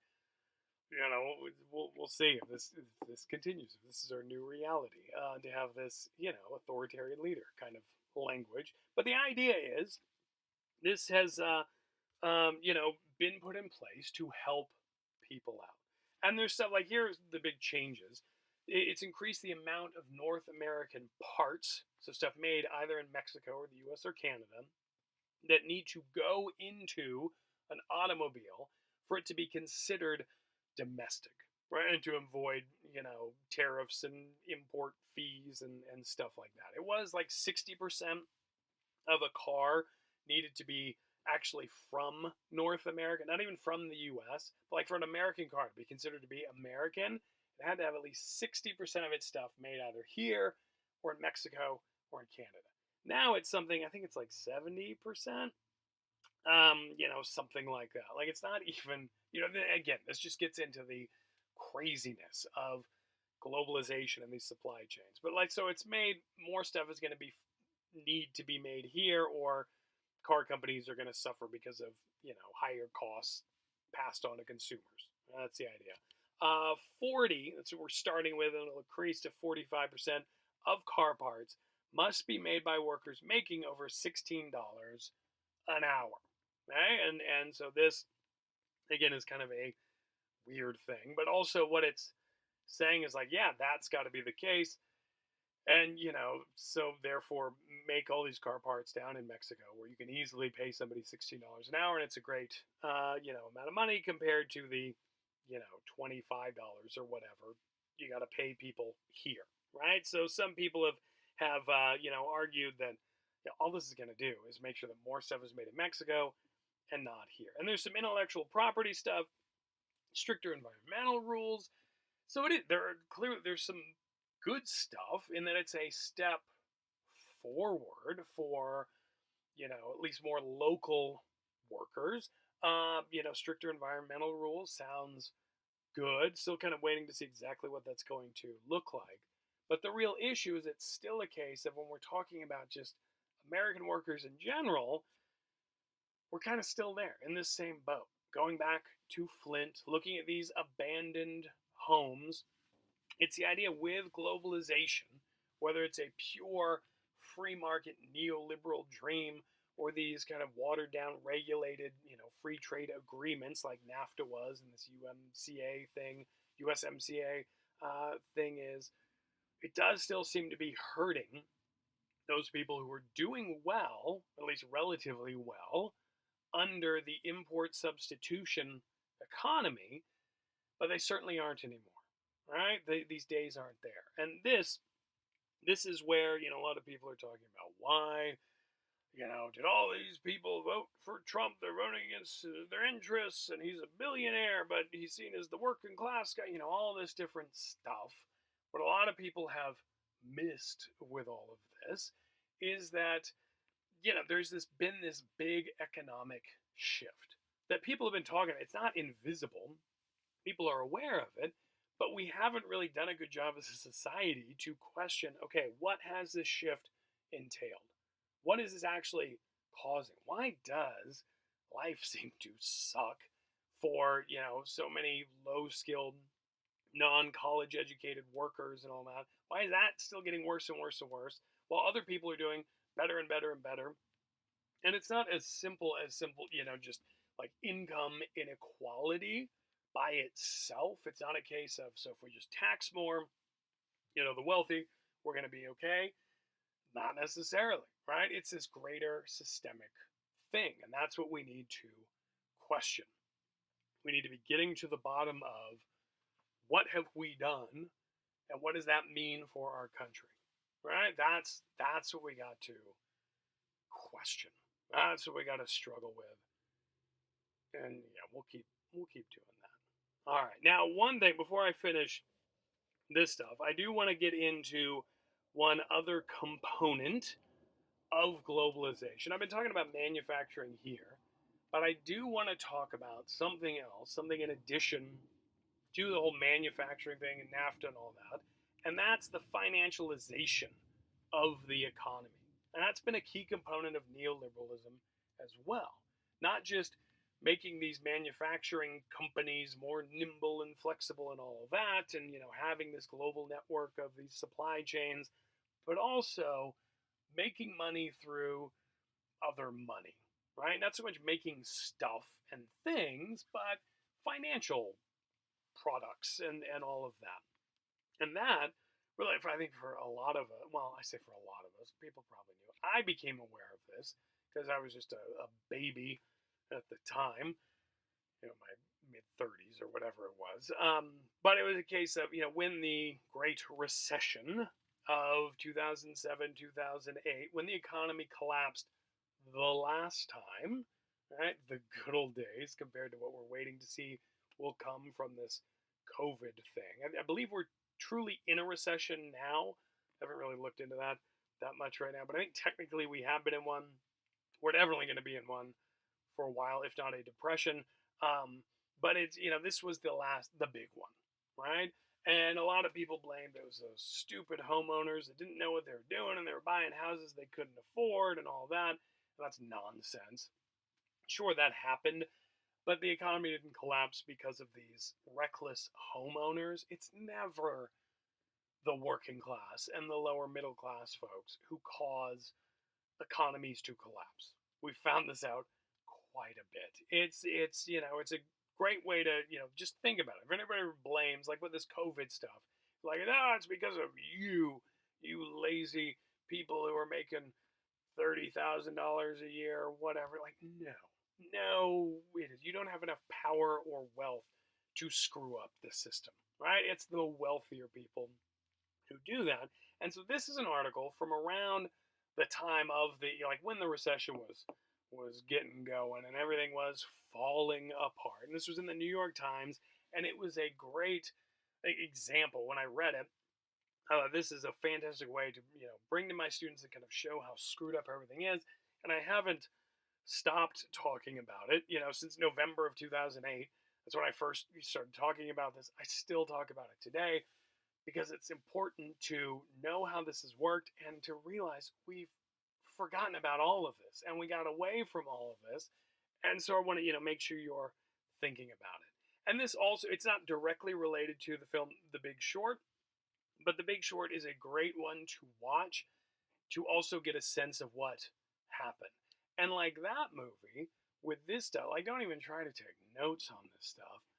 It's crazy. And you realize that's the whole point, is that all of this stuff is supposed to be so crazy so that nobody even tries to understand what's going on, and people who do set it up, to basically set this stuff up to fail and like bet against the system and all of that, they can get away with it because normal people are like, I don't know what's going on. That's too much fine print. I don't want to take the time to read this stuff. I'll just trust these folks, these financial experts, because, they have impressive degrees. This guy went to Harvard. Like, he's got to know what's going on, right? That's our attitude. And so what this article shows, as well as that film, what these things show are that, this stuff is crazy. And it's a big part of neoliberalism and globalization. And we should be doing something about it. This, like, regardless of how you feel about global supply chains, this stuff is evil as hell. And really, there's no justification for this whatsoever, other than to let some already well-off people make even more money. All right, that's yeah. All right, let's get going into this. So, the New York Times article goes back to 2006, where the school board in Wisconsin, start with them, they got to fix the teachers' retirement plan, and this has been a big issue. Is that retirement plans from 50 years ago, they still exist, but there needs to be some kind of change, some update to them, because people are living longer, right? Which is great. Like, I always hate that when people are like, yep, people are living too long, which makes it sound like, so we gotta, once you hit 62, you're dead. We're gonna, push you into the ocean, or what? It's kind of the same way we've been with the COVID thing. It's like, well, let's just open up the economy. Old people are gonna die. Like, you see this stuff. The grandparents allegedly are like, if my death means my kids have a future, so be it. Just psycho as hell, and it's not the big point, right? It's never the issue of like, do we kill the elderly or not? No, it's a question of maybe just rethink what we're doing with retirement stuff. And honestly, what it is, if you just tax a little more, come up with revenues in a slightly more. Like, this stuff is fine. Like, I've read plans for like Social Security, which we hear is doomed and it's going to run out of money. But if we just tweak taxes a little bit on wealthy people, it'd be fine. It'd be totally fine, right? But we don't want to do that. Taxes are bad. So the thing is, we won't as a nation come together and figure this stuff out. So you have these little school boards who they have to take the money that teachers are paying into retirement plans and try to invest that to make more money, right? And that's a key thing to think about. Whether it's Social Security or any other retirement system, you're paying into it. But like my money that I pay into retirement now, that's not that money itself. Those actual dollars aren't like being locked up and they're going to be held on so I get them when I'm ready.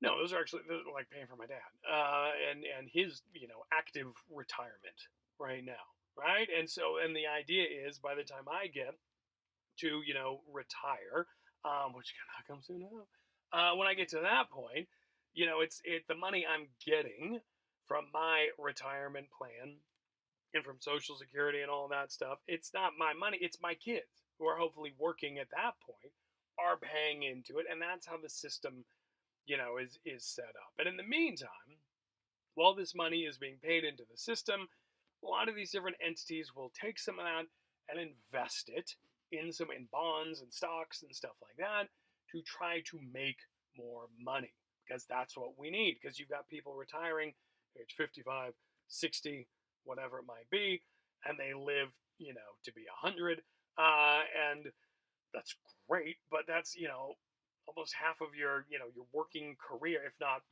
more than half of your what you're working. Do you know what I'm saying? Of your what? Okay, I screw that up. My math is getting fuzzy because I'm getting tired.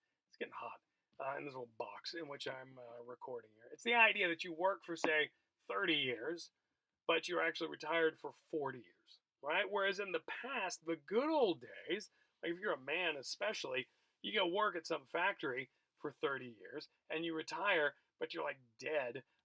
You retire at age 55, but you're dead at age 62 from a heart attack. Like, that's cool. We can cover that, right? But if you retire let's say, 55, 60, which you can still, do with some, companies, mainly government agencies today. Like you can retire then, but yeah, you can live to be 90, 100. You're not only, do you need to money to live, so you have these retirement costs, and you're actually cashing in on this pension more and more, but your medical costs are, through the roof because all that stuff's going up, right? That's the issue.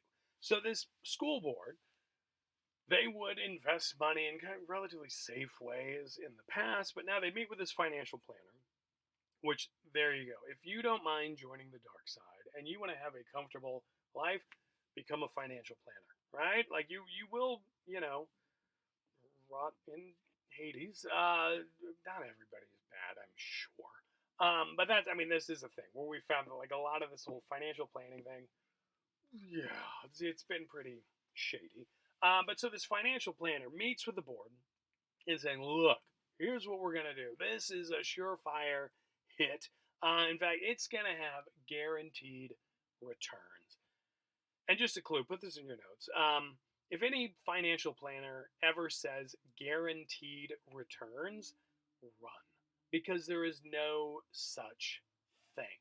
You cannot say even the safest investments are not guaranteed returns because stuff happens, right? So there are riskier investments and safer investments, but never has there been one that has been a guaranteed return. And some people I have heard like, well, what about education? No, even that. I mean, God, look at student loan debt and all. You're not getting returns on that guaranteed at all. So that doesn't exist. So run. Unfortunately, the school board, and keep in mind, this isn't necessarily teachers. These are elected officials who are in charge of this stuff. There's another psycho thing. God, there's another discussion for another time. But like if you go to an ABC board meeting, a lot of it quite often has been, it's not about how to make the school better. It's this kind of stuff. It's how do we take this money and we invest it to keep making more money. Like it's just, oh, it's awful. All right. Aside over. Okay, so what they're going to do, this SAFE plan, it's a CDO, Collateralized Debt Organization. That's the big plan. That's what these guys got to do to get these guaranteed returns. Okay, and so what they're going to do is they're going to invest their own money, but they're also going to borrow money. Okay, and they got together the school board with some other boards, like a bunch of different districts that got together and pooled money together. 35 million of this total 200 million they invest is their actual money. Like that's cash from these different groups. And then that means they borrow the rest, the remaining 165 million, they take out a loan for that. Right? What could possibly go wrong?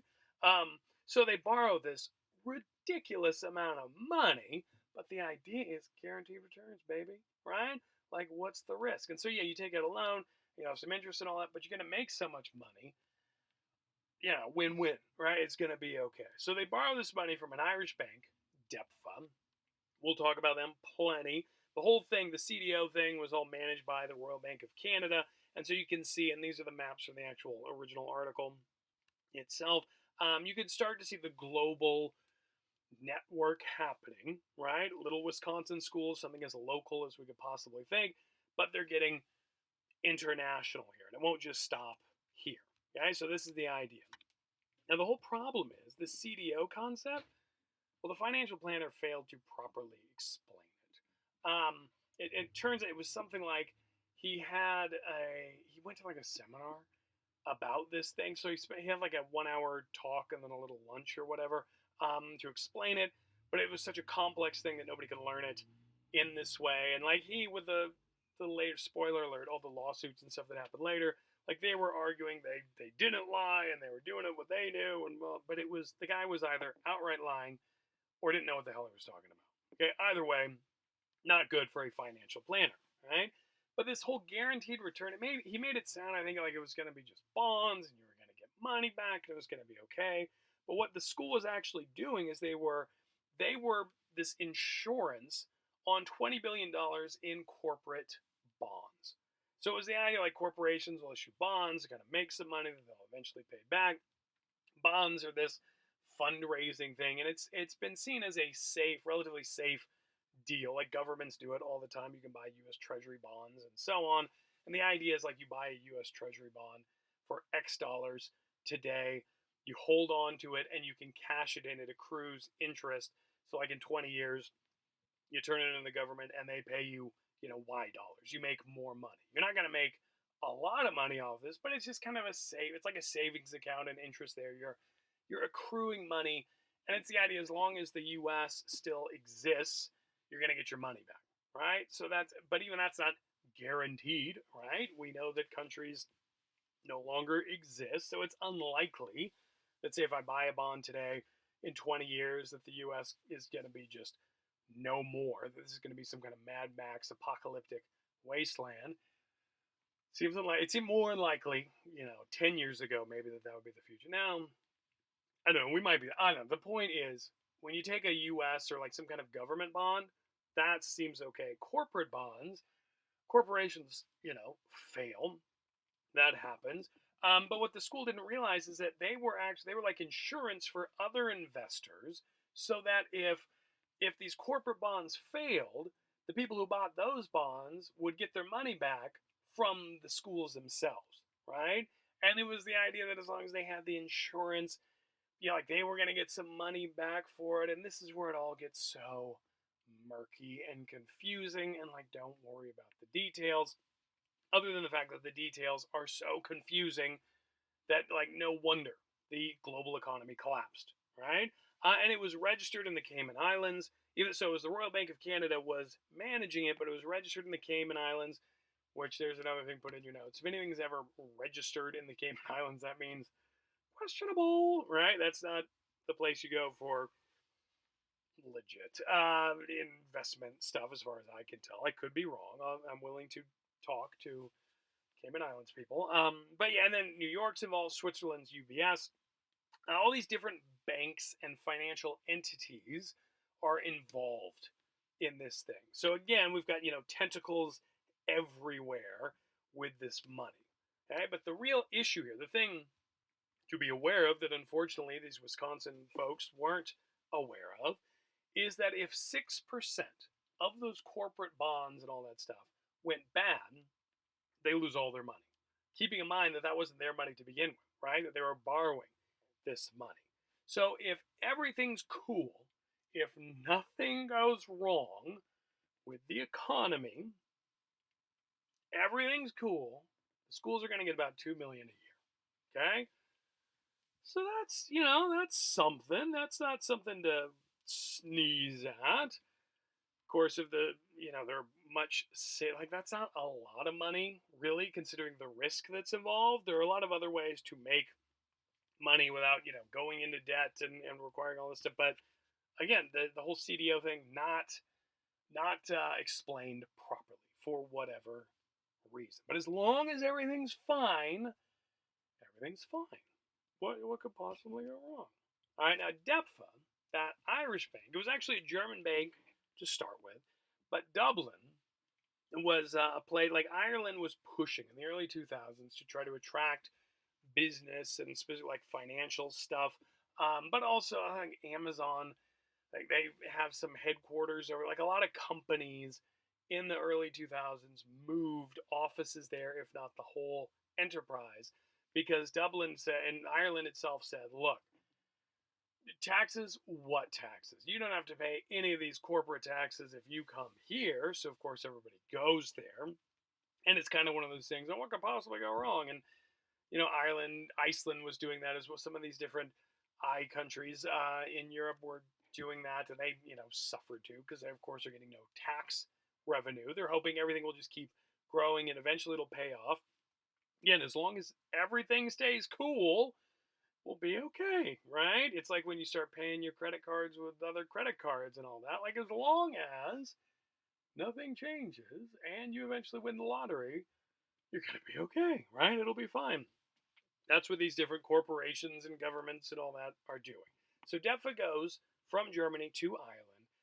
And in the early 2000s, like by 2006, this is a hugely profitable bank, because they're doing all these risky deals, using their money to invest in other stuff. And they're taking all these risks, but it's paying off. Like, these guys cannot lose. And the executives, not even the CEO himself, who's a real charmer. But the other executives, vice presidents and all these people, they're earning millions of dollars a year. This is the place to go. And the CEO, I forget his name, but he was, bragging that they're all going to be billionaires before they knew it. And they keep just taking out all these risky deals. Okay?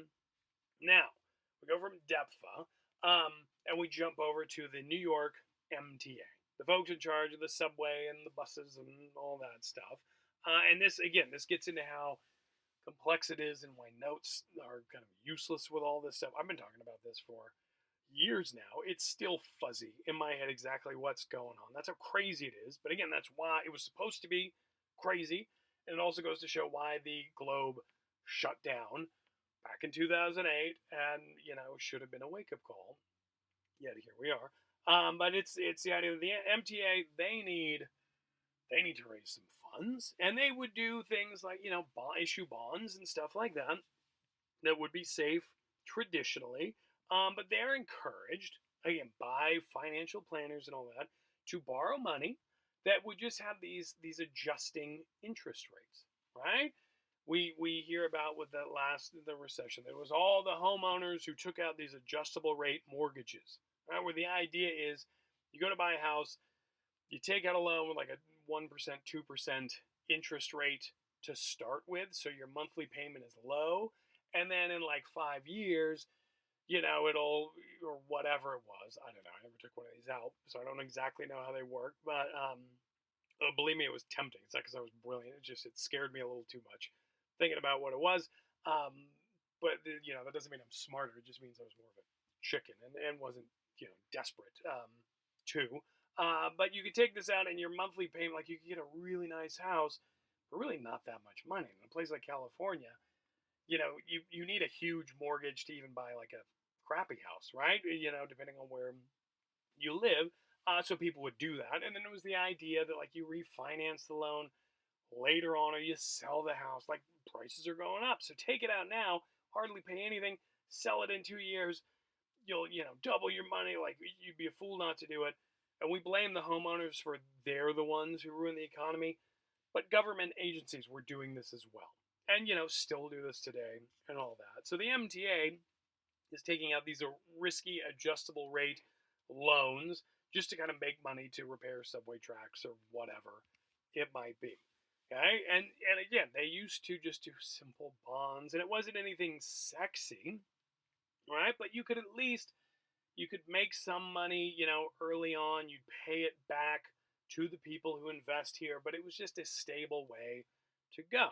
And we have in the early 2000s, we had the economy is growing and people are saying we're recovering from 9/11, economy's growing.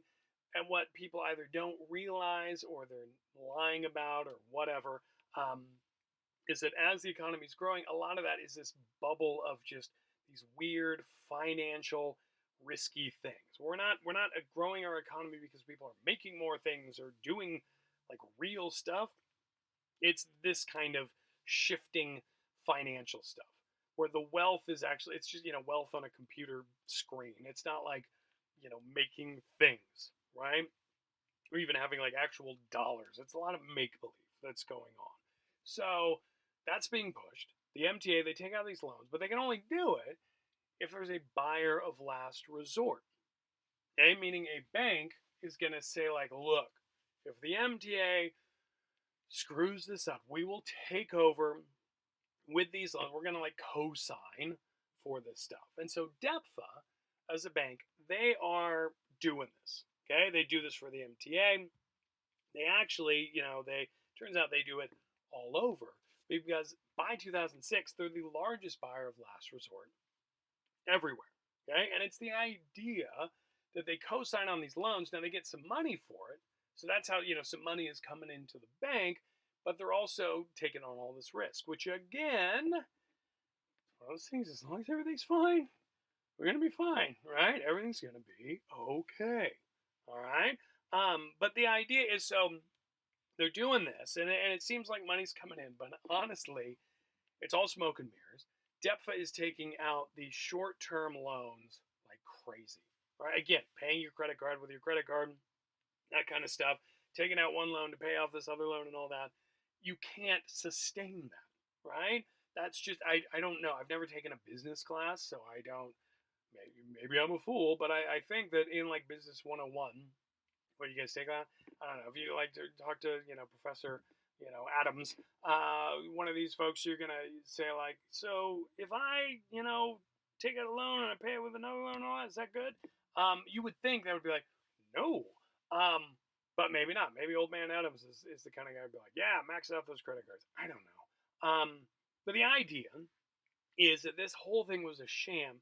But that said, it looked so good, right? Again, smoke and mirrors. It looked like such a profitable thing. They sell the company, right? The CEO brokers this deal, $7.8 billion. So this German-owned company, Hypo Real Estate, which is just a funny name, such a German name, Hypo Real Estate, they buy for about $8 billion. They buy this company that is honestly, it's worth zero. It's like negative dollars. They got no money, right? Because it's all loans and loans and loans. But they buy it for about $8 billion. The CEO, he gets $150 million just for this deal. Apparently, he owns like a vineyard in Spain. He's doing fine, folks. Don't worry. This guy doing okay. Got more money than any human could ever need, and helped to destroy the world. He's like a supervillain, right? But he's got his Spanish wine that he's producing now. So that works out for this guy. This company, I don't know what the hell they're thinking. Again, whether is it clueless or hoping they can screw somebody else down the line, I don't know. But excuse me, it was not COVID related. I'm sure it was dust. It's just it's all the excitement of chaos and it just nonsense that goes on in the world. What the grown-ups do here, it's making me sneeze. So anyway, everybody, we got this economy that's propped up, and the idea is, as long as it's cool, we're cool. Well, in 2008, stuff started not going cool. It started to fall apart. We have like one, and it's honestly, and people point like it's the housing market, blah, blah, blah, blah. But honestly, it could have been anything. Really, like all you needed to do, like sneeze, like I just did. You sneeze on one little component of this awful make-believe economy, and it all comes tumbling down, right? That's the idea. So whether you want to blame, poor homeowners or not, which you shouldn't, because it's not their fault. They didn't set up this entire system. They were just offered a plan and had people, experts, telling them, oh yeah, there's never been a better time than right now, right? It wasn't them, it was all these experts. So they screw up the economy, but like that DEPFA CEO, many of them do just fine. Shocker. But in 2008, everything starts to fall apart. And it's clear. If we go back to Wisconsin, they're going to lose the full $200 million. So not only do they lose the Wisconsin, school board, the Whitefish Bay folks, and the other ones they're working with, not only did they lose that $35 million that they had, but the $165 in loans, they just lost that. And so they owe that back to DEPFA, right? So they are super screwed here. But here's the deal. DEPFA is just barely holding on. So that little thing of like, oh, we're not going to get our normal loan payments from Wisconsin. Oh God, we need that because we need that little money to help, pay off this stuff, and then we can take out this other loan to pay off this stuff. Like they're just shuffling around stuff. DEPFA, by this point, as stuff starts to collapse, a debt of $81 billion. So think about it. That Hypo Real Estate, they bought it for about $8 billion. Yeah, now it's got a debt of $81 billion. Who buys this thing, right? And again, is it somebody who's clueless? You picture just like, well, I don't know what to do, but sure, I'll buy it. If it's somebody who has no clue what's going on, or if it's more evil people who are like, yeah, and Germans, am I right? More evil Germans who are like, yeah, it's a bad deal, but if we can just hold on to it for a little bit, sell this again in like 2009 or whatever, we'll, double our initial investment or something. I don't know what their logic was, but they're screwed right now, right? On top of actual real good human beings like, the teachers in Wisconsin, all these normal people who had nothing to do with all this stuff, they're all screwed, too, right? Because now they owe, like, what was supposed to be retirements for teachers, that's not there anymore, right? They're in trouble. So this starts falling apart, and it's not just these guys. Like in 2008, Lehman Brothers goes bankrupt. Okay, and it was a case of like everything is starting to fall apart with these Wall Street investment banks and all that. Lehman Brothers is in real trouble, and they go to the White House, right? So this is at the end of George W. Bush's administration. Like, Mr. President, yeah, we're in trouble. We were doing all these risky deals, and the economy's tanking, and we are so like upside down on everything that if we don't get a bailout from the government, we're gonna go bankrupt. We're gonna collapse. And they're kind of expecting, and everybody's expecting that it's W. It's one of these corrupt Republicans. Of course, he's gonna bail out Wall Street. And George W. Bush, bless his heart, he says no. All right, I'm not gonna do that impression either because I'm tired. He says no. How crazy is that? He basically it was like nobody expected this at all, and it was the it's like doing if you're ever in a bar fight. I tell this to students in some of my classes. I'll tell you guys now. If you're ever in a bar fight, I got this advice from my father. Very good fatherly advice. Tells you something about my childhood. But if you're in, or about to get in a bar fight or whatever, if you just do something crazy, right, everybody will back down. Because if you like seem like the craziest MFer in there, you're good. Like nobody's gonna mess with you, right? And so that's kind of like that's what I picture. Like W, like breaks a beer bottle on the Resolute desk and stabs the Lehman Brothers guy or whatever. Like that's the kind of thing. And everyone, oh my God, he did that. Nobody expected Bush to do that. And so that actually, while many would argue like that's the right thing to do. We don't want to bail out Wall Street. That's what fully tanks the economy because all of these other banks now go, oh my God, he's crazy. Oh no. And so they hold on to any money they have, right?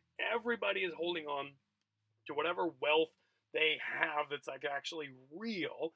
They don't want to lend anything out because they don't know if that other person can pay it back. What's going to happen? So short-term lending stops.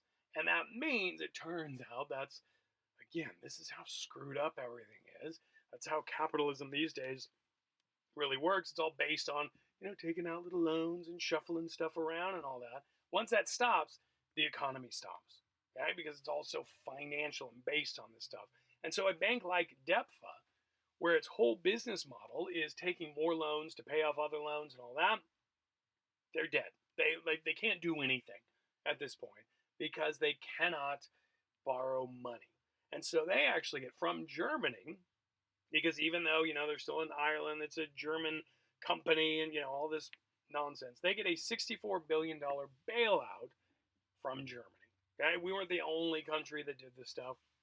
Basically, all of the wealthy countries have to give all this money to these different corporations. And typically these bailouts are a thing where, the entity has to pay it back with interest and so on. It's not necessarily a gift, although it's, debatable how we should do this stuff. But that happens for DEPFA and take it for hypo real estate, right? Now here in this country, the MTA, they've got all these issues going on now because the economy's falling apart. And DEPFA, as it starts to fall apart, they actually get downgraded, which actually screws up the loans and these different bonds and stuff and even it starts to get so confusing. I don't know. I'm not. It's too exhausting to even go back in and try to figure this stuff out. All I know is when DEPFA, because of their own stupidness, when they fall apart, that affects the New York MTA, and so the MTA, all the people who were investing in them and helping with the loans and all this stuff, they bail. And then the MTA is now, on the hook for stuff, and then DEPFA as the buyer of last resort, they actually have to buy back that $150 million worth of these stupid loans that were taken out in the first place. But here's the crazy thing. You'd say sucks to be you, DEPFA. No. These guys, for as stupid as they are, they're not stupid, right? they have it written in there that if they do have to buy stuff back, whatever this, buyer of last resort stuff is, like they'll do it. But at the MTA, these folks that they're buying stuff back for, that they're co-signing for, they actually have to pay it back to DEPFA at an even higher interest rate. So while there was a short-term, suffering for DEPFA, New York City is screwed long-term, right? And it's the idea that it was, the debt suddenly shoots up. And if the economy is normal, okay, this sucks. We can do it. We're gonna increase, rates here, and we'll deal with taxes and stuff like that. But because everything else is falling apart, there's no way for the MTA to get the money to do this, and they get to this $900 million budget shortfall. About $1 billion. Yeah, and that's one city and one aspect of a city, right? Not even like it's just so stupid. So stupid. Here's where we're at today. As of like recent stuff that I've been able to see. Okay, like as of 2017. It's worth going back into this stuff, but at the same time, we're in this other recession and all these issues and all that stuff. But as of 2017, the MTA, they brought the debt down to 34 million, but still, that's all. It's debt that they're putting money into. And you hear New Yorkers complain about the subway and all this stuff. Like, this is why the subway is terrible. It's to pay off all of these bankers who got them into the mess in the first place, right? We here in California, we also did business with DEPFA. This was one of the reasons why we suffered during this period in time. There were other states like Florida and Massachusetts didn't do anything with DEPFA, but they did the same stupid stuff. All of these risky investments that everybody was like, you know what, this is the way to go. But clearly it was all, people just weren't paying attention, or they were thinking it wouldn't affect them, or they got greedy, or whatever. Right? That's what happened. Now, hypo real estate, they got a few more bailouts. Eventually, they became nationalized, where the German government just took them over because they got, sick of all this bailing out and all that. Here, you could say, like, we had to bail out Wall Street and all that. Did Wall Street get nationalized? No. And this was it was at the end of W. Bush's administration. Barack Obama came in. A lot of what he was running on was let's change this, let's fix this stuff, and everybody, people voted for him, not everybody, but people voted for him with this idea of like, finally, get somebody who's smart in here and we'll fix this stuff. And what does Obama do? Well, he appoints a lot of Wall Street people to help fix and regulate Wall Street, right? One of the biggest disappointments ever for just Americans, whether you're a Democrat or not, whether you voted for him. No, all this stuff that we were supposed to do to make sure this never happened again, never did it. Never, really followed through. Didn't actually make sure that Wall Street was accountable for this stuff. And there were some laws put into place. They've all kind of been rolled back and changed and watered down. Like, we didn't learn anything. So at least, Germany, they were smart about, like ending some of these, risky companies that were doing, horrible stuff to the economy. We didn't do any of that at all, right? So that's that's just something to think about. Now, some good news: the Wisconsin school districts, they sued the Royal Bank of Canada, who were managing this stuff, and the investment firm, for saying you lied to us, right? And this was fought for a while. It took about 8 years for this to happen, but they actually they got their money back, right? So they at least broke even, maybe made a little for, suffering a lot, but there's probably a lot of that went to legal fees and so on. So honestly, they at least came out okay, but a lot of other places weren't, right? Whether it's little, different agencies, organizations, people still dealing with this stuff like the MTA, whether it's just local people who lost jobs as a, direct or indirect result of this stuff, lost their homes and so on, right? So it's just, that's what happened. Yeah. And before, this is the kind of thing, and we got to fix this to make sure it doesn't happen. Now this almost seems cute because we're in our next recession. And as I said, I think the last time, like this stuff happens once every 10 years or so. So that was 2008. We're now in this one, 2020, 12 years. It's, roughly once every 10 years. But it was just a matter of time for what was going up and up and up and seemed like a recovery to come crashing down. And the reason why it does this, well, it appears to be that it's a lot of this risky stuff. It is, the next big thing. The way that, neoliberalism, globalization, the whole idea was to, people would say it's to make just the world better.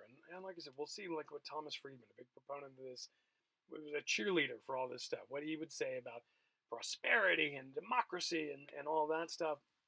But a lot of it, it's a way to make sure that businesses are profitable, that the economy grows. But it's helping some people and at the expense of others. And it's kind of get to a point where we just say, enough, right? No more. And so it wasn't, immediately at this point, but we did see, beginning in 2011, we had Occupy Wall Street, where a lot of people fed up with this just kind of, took over land. And they had these massive demonstrations, people saying, enough. We need to change this. And however you feel about it. I mean, there was some say it was like, it was all for the idea of changing Wall Street, the idea of some of the folks and the ideas and all that. It was, naive and so on. But still, I mean, at least it was something, right? At least these were people who were getting out and saying, this is wrong. I want to do something about it. And, the Occupy movement, it was going on for a while. It was something we were discussing for a while, and eventually it gets shut down. And, New York, was it Bloomberg who was mayor at the time? I don't even know. It's all a blur. But, New York City wanted to get these folks out of here and just to get business moving again, right? Because as you have people occupying areas, that's shutting down, stores and making it difficult for banks and stuff to operate. Sound familiar? This idea of we got to, open up the economy again and it, not actually changing anything, but like, look, just enough with this. Yes, we'll deal with the problem later, but we got to keep the economy moving, right? Did we discuss this? Did we change it? No, not at all, right? We got the economy moving again, but we certainly didn't change this or move it forward or any of that, okay? Yeah, so Occupy goes away. And then we're back here. Remember this image? Yeah, we're right back here. And this really, and again, it's one of those things where people are trying to frame what's been happening over the past few decades in terms of Republican, Democrat, and this kind of stuff. No. All of this, it's all class-based. It's all based on the people who are doing well with the way the economy is set up and those who are not. And it has nothing to do with which, button they push on the touchscreen voting booth. It's kind of, we used to like, when they go in and pull the lever and all this quaint, like old-timey voting stuff. But when you go in and you work the crazy, hackable, digital voting apparatus, it doesn't matter if you're voting red or blue or any of this stuff.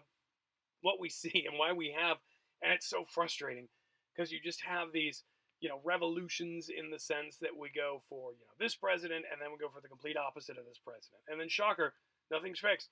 And then we go for the complete opposite, right? Like Obama and Trump seem like so radical in their differences, which sure, I mean, there are clear differences here. But then when you look at it, you realize but it's all under the same system, right? This whole neoliberal global system. And really, and there are plenty of people who are saying, so many of these Trump voters are racist, and, that's what they're doing because they hate black people and brown people and blah, blah, blah, blah, blah. And sure, I'm not going to lie, I've met some of these folks.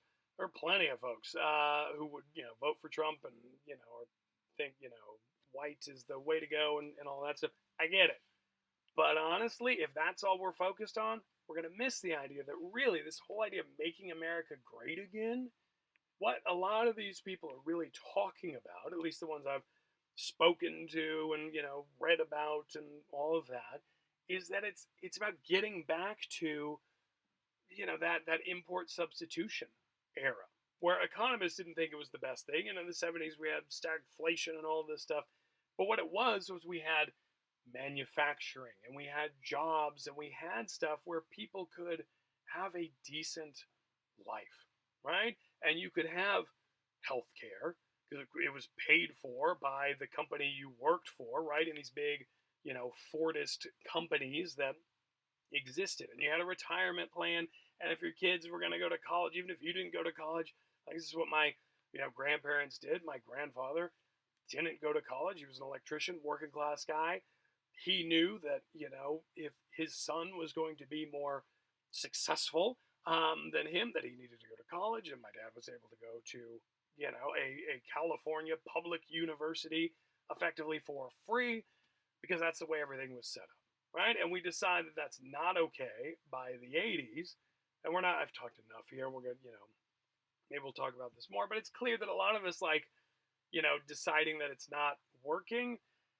It's not so much that it wasn't working. It's a lot of it was like, there are ways to make this more profitable or whatever, right? That's kind of the idea here, what we have going on. So yeah, it's really this whole Make America Great Again thing. It's actually not too far removed from Occupy Wall Street or these other things. It's this idea of, like, we had some good stuff going on in the middle of the 20th century, and how can we get back to that, right? That's what people are looking at. And honestly, what it's saying on either side, whether you're ultra left or ultra right here, is it's saying all of this was pre-globalization. Life was better before globalization came along. Okay, that's the idea. And next time we're going to get into some reasons why globalization might be a good thing. We'll talk about, like, why one might want to hold on to globalization and embrace it and go with it.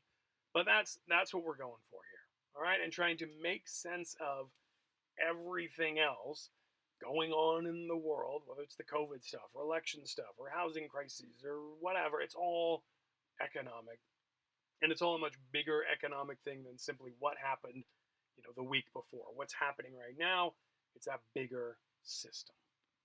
Does that make sense? You guys follow all that? It's pretty straightforward. It's gonna be fine. Gonna be fine. I think. I don't know. Look, stay safe. Stay strong. I'll talk to you guys later. Have a good day.